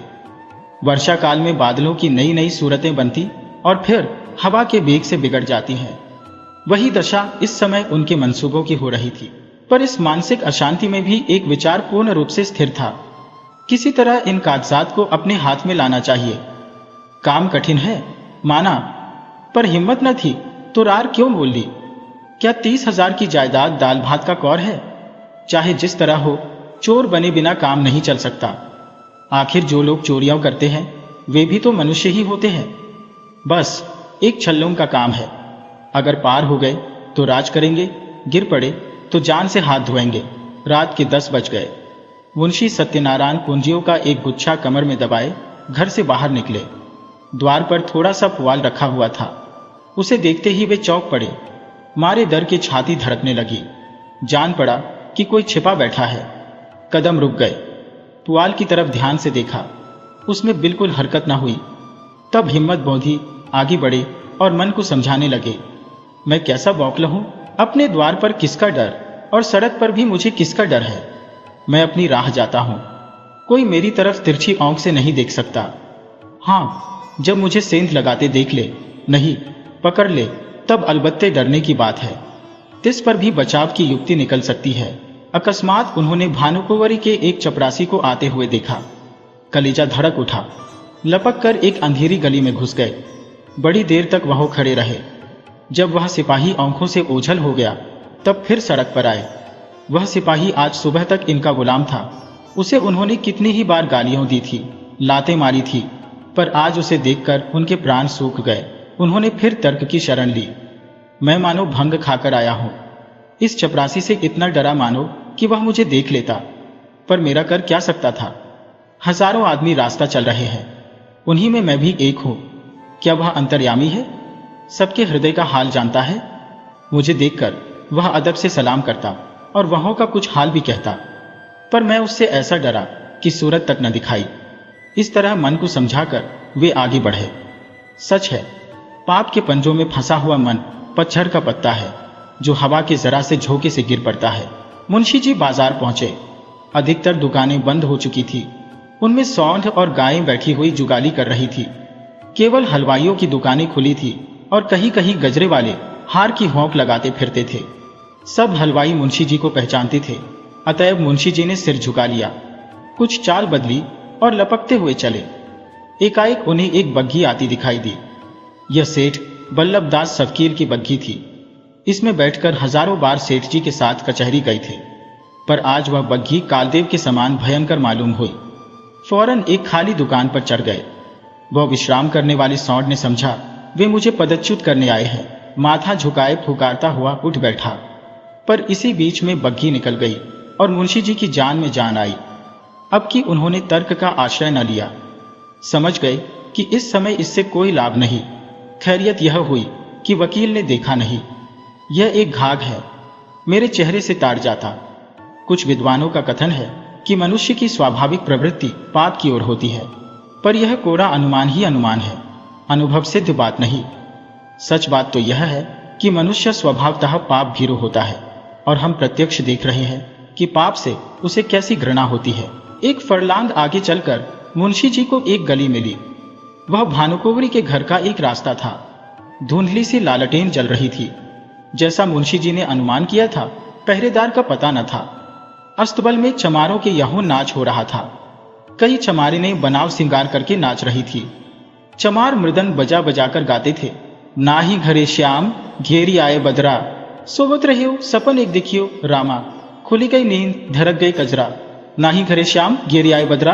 दोनों पहरेदार वही तमाशा देख रहे थे। मुंशी जी दबे पांव लालटेन के पास गए और जिस तरह बिल्ली चूहे पर झपटती है उसी तरह उन्होंने झपट कर लालटेन को बुझा दिया। एक पड़ाव पूरा हो गया, पर वे उस कार्य को जितना दुष्कर समझते थे उतना न जान पड़ा। हृदय कुछ मजबूत हुआ। दफ्तर के बरामदे में पहुंचे और खूब कान लगाकर आहट ली। चारों ओर सन्नाटा छाया हुआ था, केवल चमारों का कोलाहल सुनाई देता था। इस समय मुंशी जी के दिल में धड़कन थी, पर सिर धमधम कर रहा था। हाथ पांव कांप रहे थे, सांस बड़े वेग से चल रही थी। शरीर का एक एक रोम, अंग और कान बना हुआ था। वे सजीवता की मूर्ति हो रहे थे। उनमें जितना पौरुष, जितनी चपलता, जितना साहस, जितनी चेतना, जितनी बुद्धि, जितना औसान था, वे सब इस वक्त सजग और सचेत होकर इच्छा शक्ति की सहायता कर रहे थे। दफ्तर के दरवाजे पर वही पुराना ताला लगा हुआ था। इसकी कुंजी आज बहुत तलाश करके वे बाजार से लाए थे। ताला खुल गया। किवाड़ों ने बहुत दबी जबान से प्रतिरोध किया। इस पर किसी ने ध्यान न दिया। मुंशी जी दफ्तर में दाखिल हुए। भीतर चिराग जल रहा था। मुंशी जी को देखकर उसने एक दफे सिर हिलाया, मानो उन्हें भीतर आने से रोका। मुंशी जी के पैर थर थर कांप रहे थे। एड़ियों जमीन से उछली पड़ती थी।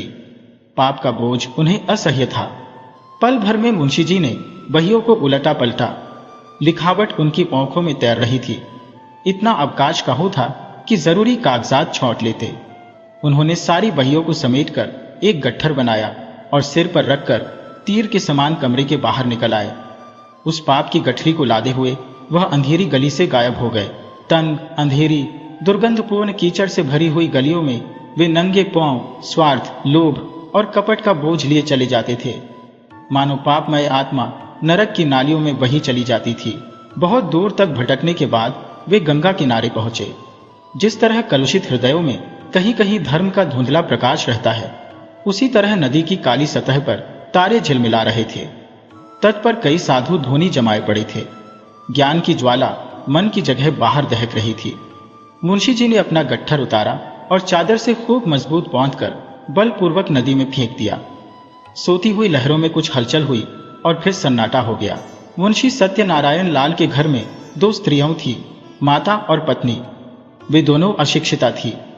तिस पर भी मुंशी जी को गंगा में डूब मरने या कहीं भाग जाने की जरूरत ना होती थी। न वे बॉडी पहनती थी, न मोजे जूते, न हारमोनियम पर गा सकती थी। यहां तक कि उन्हें साबुन लगाना भी ना आता था। हेयर पिन, ब्रूचेज, जैकेट आदि परमावश्यक चीजों का तो नाम ही नहीं सुना था। बहू में आत्मसम्मान जरा भी नहीं था, न सास में आत्मगौरव का जोश। बहू अब तक सास की घुड़कियों भीगी बिल्ली की तरह सह लेती थी। हाँ मूर्खे, सास को बच्चे के नहलाने धुलाने, यहां तक कि घर में झाड़ू देने से भी घृणा न थी। हाँ ज्ञानांधे, बहू स्त्री क्या थी, मिट्टी का लोंदा थी। एक पैसे की जरूरत होती तो सास से मौकती। सारांश यह कि दोनों स्त्रियां अपने अधिकारों से बेखबर अंधकार में पड़ी हुई पशुवत जीवन व्यतीत करती थी। ऐसी फूहड़ थी कि रोटियां भी अपने हाथों से बना लेती थी। कंजूसी के मारे दालमोट, समोसे कभी बाजार से न मंगाती। आगरे वाले की दुकान की चीजें खाई होती तो उनका मजा जानती। बुढ़िया खूसट दवा दर्पण भी जानती थी। बैठी बैठी घास पात कूटा करती। मुंशी जी ने माँ के पास जाकर कहा, अम्मा अब क्या होगा? भानुकुंवरी ने मुझे जवाब दे दिया। माता ने घबराकर पूछा, जवाब दे दिया? मुंशी, हाँ बिल्कुल बेकसूर। माता, क्या बात हुई? भानुकुंवरी का मिजाज तो ऐसा न था। मुंशी, बात कुछ न थी। मैंने अपने नाम से जो गौम लिया था उसे मैंने अपने अधिकार में कर लिया। कल मुझसे और उनसे साफ साफ बातें हुई। मैंने कह दिया कि गौम मेरा है, मैंने अपने नाम से लिया है, उसमें तुम्हारा कोई इजारा नहीं। बस बिगड़ गई। जो मुंह में आया बकती रही। उसी वक्त मुझे निकाल दिया और धमका कर कहा, मैं तुमसे लड़कर अपना गौम ले लूंगी। अब आज ही उनकी तरफ से मेरे ऊपर मुकदमा दायर होगा। मगर इससे होता क्या है? गौम मेरा है, उस पर मेरा कब्जा है। एक नहीं 1000 मुकदमे चलाएं, डिग्री मेरी होगी। माता ने बहू की तरफ मर्मांतक दृष्टि से देखा और बोली, क्यों भैया, वह गौम लिया तो था तुमने उन्हीं के रुपए से और उन्हीं के वास्ते। मुंशी, लिया था तब लिया था। अब मुझसे ऐसा आबाद और मालदार गौम नहीं छोड़ा जाता। वह मेरा कुछ नहीं कर सकती, मुझसे अपना रुपया भी नहीं ले सकती। 150 गौम तो है, तब भी हवस नहीं मानती। माना? बेटा, किसी के धन ज्यादा होता है तो वह उसे फेंक थोड़े ही देता है। तुमने अपनी नीयत बिगाड़ी, यह अच्छा काम नहीं किया। दुनिया तुम्हें क्या कहेगी, और दुनिया चाहे कहे या न कहे, तुमको भला ऐसा करना चाहिए कि जिसकी गोद में इतने दिन पले, जिसका इतने दिनों तक नमक खाया, अब उसी से दगा करो। नारायण ने तुम्हें क्या नहीं दिया? मजे से खाते हो, पहनते हो, घर में नारायण का दिया 4 पैसा है, बाल बच्चे हैं, और क्या चाहिए? मेरा कहना मानो, इस कलंक का टीका अपने माथे न लगाओ। यह अपजस मत लो। बरकत अपनी कमाई में होती है, हराम की कौड़ी कभी नहीं पलती। मुंशी, ऐसी बातें बहुत सुन चुका हूं। दुनिया उन पर चलने लगे तो सारे काम बंद हो जाए। मैंने इतने दिनों इनकी सेवा की, मेरी ही बदौलत ऐसे ऐसे 4-5 गांव बढ़ गए। जब तक पंडित जी थे, मेरी नीयत का मान था। मुझे औंख में धूल डालने की जरूरत न थी, वे आप ही मेरी खातिर कर दिया करते थे। उन्हें मरे 8 साल हो गए, मगर मुसम्मात की एक बीड़े पान की कसम खाता हूं। मेरी जात से उनको हजारों रुपये मासिक की बचत होती थी। क्या उनको इतनी भी समझ न थी कि यह बेचारा जो इतनी ईमानदारी से मेरा काम करता है, इस नफे में कुछ उसे भी मिलना चाहिए? यह कहकर न दो, इनाम कहकर दो, किसी तरह दो तो। मगर वे तो समझती थी कि मैंने इसे 20 रुपये महीने पर मोल ले लिया है। मैंने 8 साल तक सब किया, अब क्या इसी 20 रुपये में गुलामी करता रहूं और अपने बच्चों को दूसरों का मुंह ताकने के लिए छोड़ जाऊं? अब मुझे यह अवसर मिला है, इसे क्यों छोड़ूं? जमींदारी की लालसा लिए हुए क्यों मरो? जब तक जीऊंगा खुद खाऊंगा। मेरे पीछे मेरे बच्चे चैन उड़ाएंगे। माता की आंखों में आंसू भर आए। बोली, बेटा, मैंने तुम्हारे मुंह से ऐसी बातें कभी नहीं सुनी थी। तुम्हें क्या हो गया है? तुम्हारे आगे बाल बच्चे हैं, आग में हाथ न डालो। बहू ने सास की ओर देखकर कहा, हमको ऐसा धन न चाहिए, हम अपनी दाल रोटी में मग्न हैं। मुंशी, अच्छी बात है, तुम लोग रोटी दाल खाना, गाढ़ा पहनना, मुझे अब हलवे पूरी की इच्छा है। माता, यह अधर्म मुझसे न देखा जाएगा, मैं गंगा में डूब मरूंगी। पत्नी, तुम्हें यह सब कौंता बोना है तो मुझे मायके पहुंचा दो, मैं अपने बच्चों को लेकर इस घर में न रहूंगी। मुंशी ने झुंझलाकर कहा, तुम लोगों की बुद्धि तो भाव खा गई है। लाखों सरकारी नौकर रात दिन दूसरों का गला दबा दबा कर रिश्वतें लेते हैं और चैन करते हैं। न उनके बाल बच्चों ही को कुछ होता है, न उन्हीं को हैजा पकड़ता है। अधर्म उनको क्यों नहीं खा जाता जो मुझी को खा जाएगा? मैंने तो सत्यवादियों को सदा दुख झेलते ही देखा है। मैंने जो कुछ किया है सुख लूटूंगा। तुम्हारे मन में जो आए करो। प्रातः काल दफ्तर खुला तो कागजात सब गायब थे। मुंशी छक्कन लाल बौखलाए से घर में गए और मालकिन से पूछा, कागजात आपने उठवा लिए हैं? भानुकुंवरी ने कहा, मुझे क्या खबर, जहां आपने रखे होंगे वहीं होंगे। फिर सारे घर में खलबली पड़ गई, पहरेदारों पर मार पड़ने लगी। भानुकुंवरी को तुरंत मुंशी सत्यनारायण पर संदेह हुआ, मगर उनकी समझ में छक्कन लाल की सहायता के बिना यह काम होना असंभव था। पुलिस में रपट हुई, एक ऊंचा नाम निकालने के लिए बुलाया गया। मौलवी साहब ने कुर्रा फेंका। ओझा ने बताया, यह किसी पुराने बैरी का काम है। मौलवी साहब ने फरमाया, किसी घर के भेदिये ने यह हरकत की है। शाम तक यह दौड़ धूप रही। फिर यह सलाह होने लगी कि इन कागजातों के बगैर मुकदमा कैसे चले। पक्ष तो पहले से ही निर्बल था, जो कुछ बल था वह इसी बही खाते का था। अब तो सबूत भी हाथ से गए, दावे में कुछ जान ही न रही। मगर भानुकुंवरी ने कहा, बला से हार जाएंगे, हमारी चीज कोई छीन ले तो हमारा धर्म है कि उससे यथाशक्ति लड़ें, हार कर बैठना कायरों का काम है। सेठ जी, वकील को इस दुर्घटना का समाचार मिला तो उन्होंने भी यही कहा कि अब दावे में जरा भी जान नहीं है, केवल अनुमान और तर्क का भरोसा है। अदालत ने माना तो माना, नहीं तो हार माननी पड़ेगी। पर भानुकुंवरी ने एक न मानी। लखनऊ और इलाहाबाद से 2 होशियार बैरिस्टर बुलाए। मुकदमा शुरू हो गया। सारे शहर में इस मुकदमे की धूम थी। कितने ही रईसों को भानुकुंवरी ने साथी बनाया था। मुकदमा शुरू होने के समय हजारों आदमियों की भीड़ हो जाती थी। लोगों के इस खिंचाव का मुख्य कारण यह था कि भानुकुंवरी एक पर्दे की आड़ में बैठी हुई अदालत की कार्रवाई देखा करती थी, क्योंकि उसे अब अपने नौकरों पर जरा भी विश्वास न था। वादी बैरिस्टर ने एक बड़ी मार्मिक वक्तृता दी। उसने सत्यनारायण की पूर्वावस्था का खूब अच्छा चित्र खींचा। उसने दिखलाया कि वे कैसे स्वामी भक्त, कैसे कार्यकुशल, कैसे कर्मशील थे, और स्वर्गवासी पंडित भृगुदत्त का उस पर पूर्ण विश्वास हो जाना किस तरह स्वाभाविक था। इसके बाद उसने सिद्ध किया कि मुंशी सत्यनारायण की आर्थिक व्यवस्था कभी ऐसी न थी कि वे इतना धन संचय करते। अंत में उसने मुंशी जी की स्वार्थपरता कूटनीति, निर्दयता और विश्वासघातकता का ऐसा घृणोत्पादक चित्र खींचा कि लोग मुंशी जी को गोलियां देने लगे। इसके साथ ही उसने पंडित जी के अनाथ बालकों की दशा का बड़ा करुणोत्पादक वर्णन किया। कैसे शोक और लज्जा की बात है कि ऐसा चरित्रवान, ऐसा नीति कुशल मनुष्य इतना गिर जाए कि अपने स्वामी के अनाथ बालकों की गर्दन पर छुरी चलाने पर संकोच न करे। मानव पतन का ऐसा करुण, ऐसा हृदय विदारक उदाहरण मिलना कठिन है। इस कुटिल कार्य के परिणाम की दृष्टि से इस मनुष्य के पूर्व परिचित सद्गुणों का गौरव लुप्त हो जाता है, क्योंकि वे असली मोती नहीं, नकली कौच के दाने थे, जो केवल विश्वास जमाने के निमित्त दर्शाए गए थे। वह केवल सुंदर जाल था जो एक सरल हृदय और छलछन से दूर रहने वाले रईस को फंसाने के लिए फैलाया गया था। इस नर पशु का अंतःकरण कितना अंधकारमय, कितना कपटपूर्ण, कितना कठोर है, और इसकी दुष्टता कितनी घोर, कितनी अपावन है। अपने शत्रु के साथ दया करना एक बार तो क्षम्य है, मगर इस मलिन हृदय मनुष्य ने उन बेकसों के साथ दगा दिया है जिन पर मानव स्वभाव के अनुसार दया करना उचित है। यदि आज हमारे पास वही खाते मौजूद होते, अदालत पर सत्यनारायण की सत्यता स्पष्ट रूप से प्रकट हो जाती, पर मुंशी जी के बर्खास्त होते ही दफ्तर से उनका लुप्त हो जाना भी अदालत के लिए एक बड़ा सबूत है। शहर में कई रईसों ने गवाही दी, पर सुनी सुनाई बातें जिरह में उखड़ गईं। दूसरे दिन फिर मुकदमा पेश हुआ। प्रतिवादी के वकील ने अपनी वक्तृता शुरू की। उसमें गंभीर विचारों की अपेक्षा हास्य का आधिक्य था।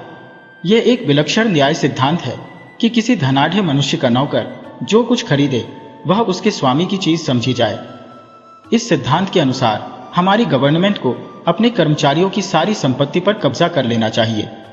यह स्वीकार करने में हमको कोई आपत्ति नहीं कि हम इतने रुपयों का प्रबंध न कर सकते थे, और यह धन हमने स्वामी ही से ऋण लिया, पर हमसे ऋण चुकाने का कोई तकाजा न करके वह जायदाद ही मांगी जाती है।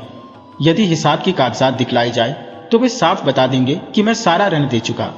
हमारी मित्र ने कहा कि ऐसी अवस्था में बहियों का गुम हो जाना भी अदालत के लिए एक सबूत होना चाहिए। मैं भी उनकी युक्ति का समर्थन करता हूँ। यदि मैं आपसे ऋण लेकर अपना विवाह करूं, तो क्या मुझसे मेरी नवविवाहित वधू को छीन लेंगे? हमारे सुयोग मित्र ने हमारे ऊपर अनाथों के साथ दगा करने का दोष लगाया है। अगर मुंशी सत्यनारायण की नीयत खराब होती तो उनके लिए सबसे अच्छा अवसर वह था जब पंडित भृगुदत्त का स्वर्गवास हुआ था। इतने विलंब की क्या जरूरत थी? यदि आप शेर को फंसाकर उसके बच्चे को उसी वक्त नहीं पकड़ लेते, उसे बढ़ने और सबल होने का अवसर देते हैं, तो मैं आपको बुद्धिमान न कहूंगा।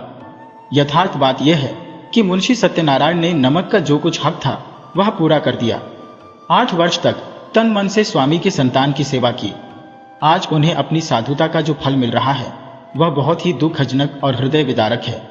इसमें भानुकुंवरी का दोष नहीं।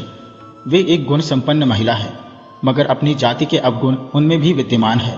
ईमानदार मनुष्य स्वभावतः स्पष्ट भाषी होता है। उसे अपनी बातों में नमक मिर्च लगाने की जरूरत नहीं होती। यही कारण है कि मुंशी जी के मृदुभाषी माताहतों को उन पर आक्षेप करने का मौका मिल गया।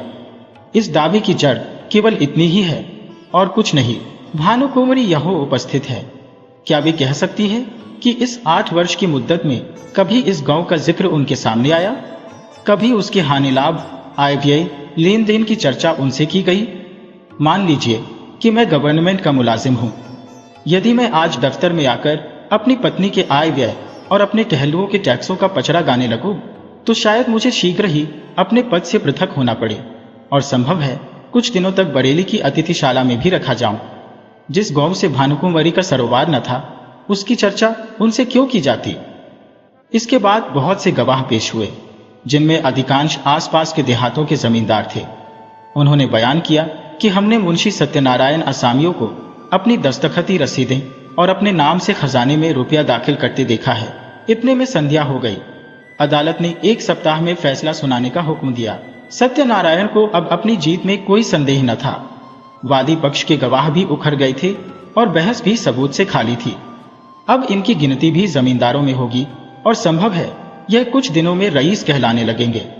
पर किसी न किसी कारण से अब शहर के गणमान्य पुरुषों से आंखें मिलाते शर्माते थे। उन्हें देखते ही उनका सिर नीचा हो जाता था।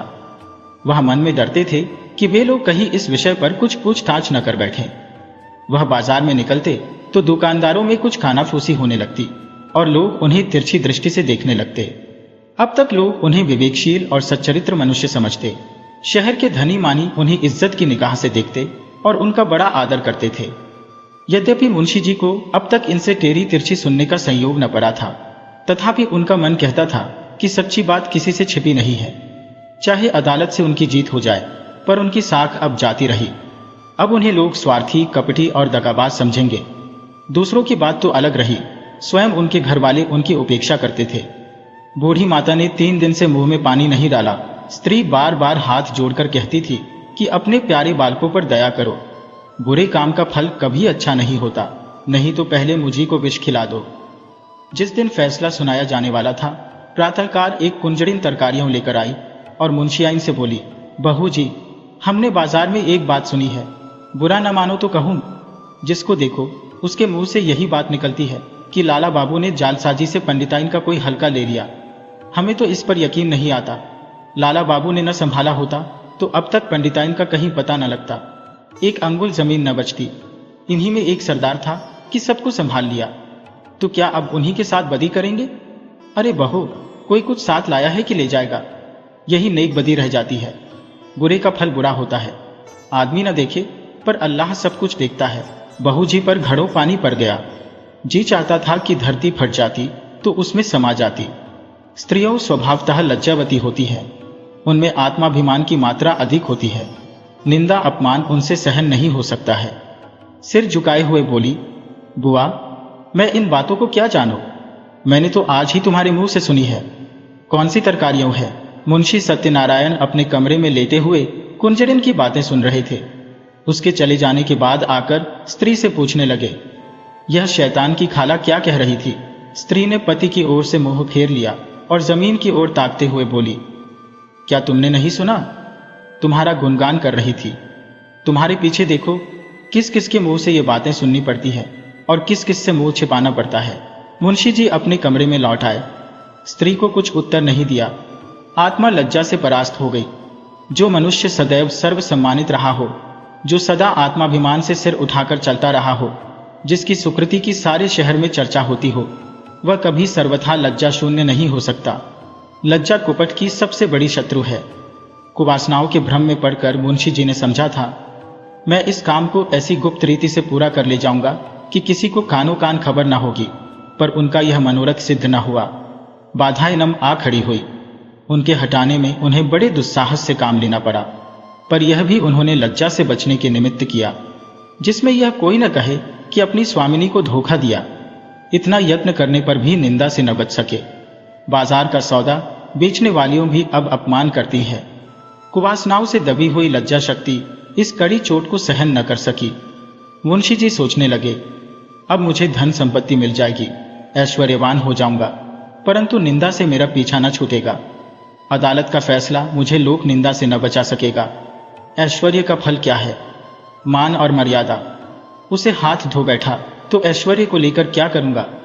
चित्त की शक्ति खोकर, लोक लज्जा सहकर, जन समुदाय में नीच बनकर और अपने घर में कलह का बीज बोकर यह संपत्ति मेरे किस काम आएगी?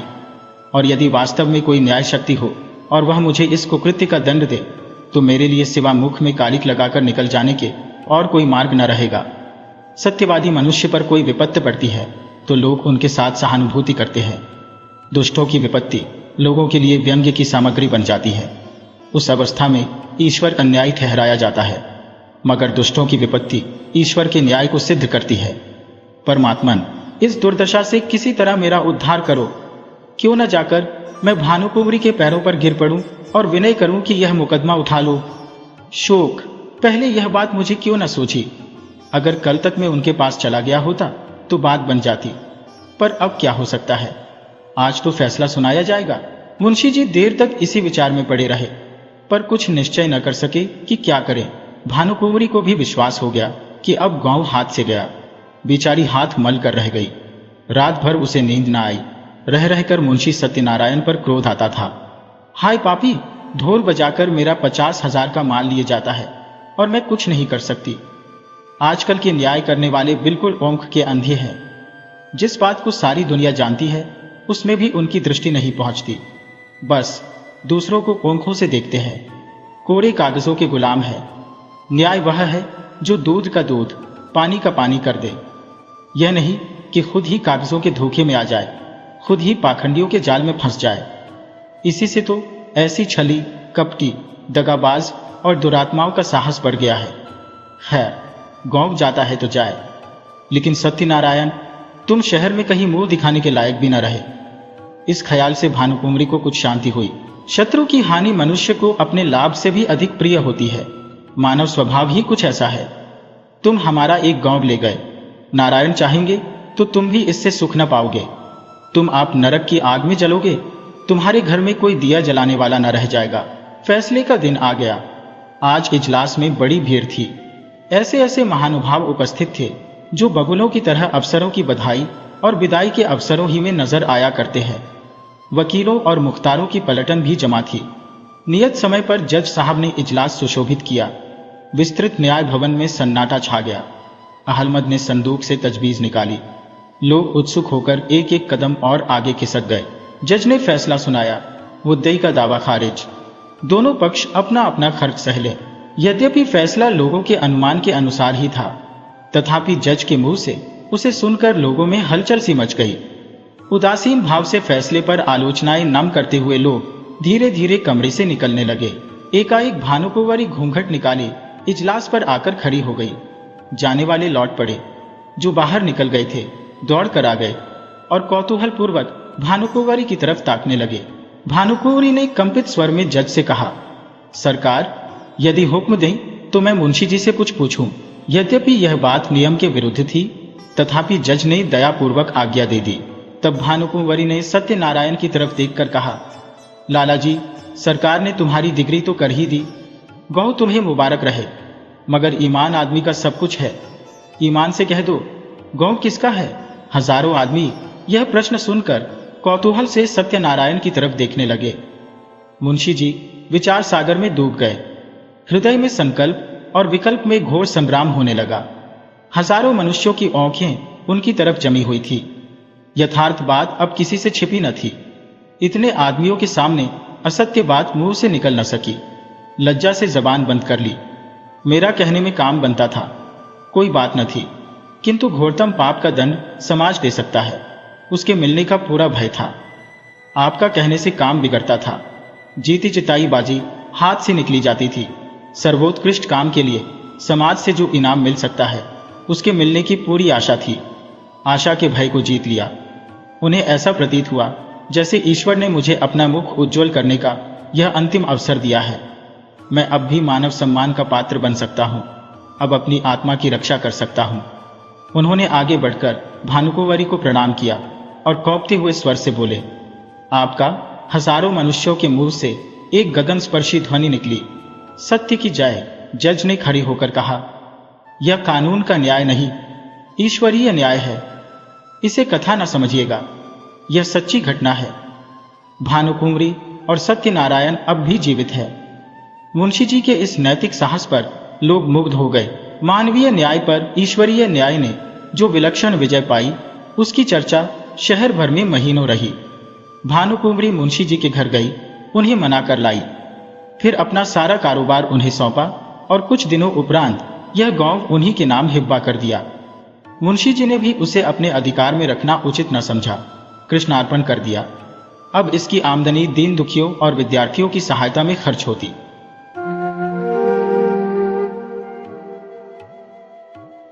वीडियो अच्छी लगी हो तो इसे लाइक करें और ऐसी ही मजेदार कहानियों के लिए चैनल को सब्सक्राइब करें और बेल आइकन दबाएं। ज़्यादा से ज़्यादा अपने दोस्तों को शेयर करें। धन्यवाद।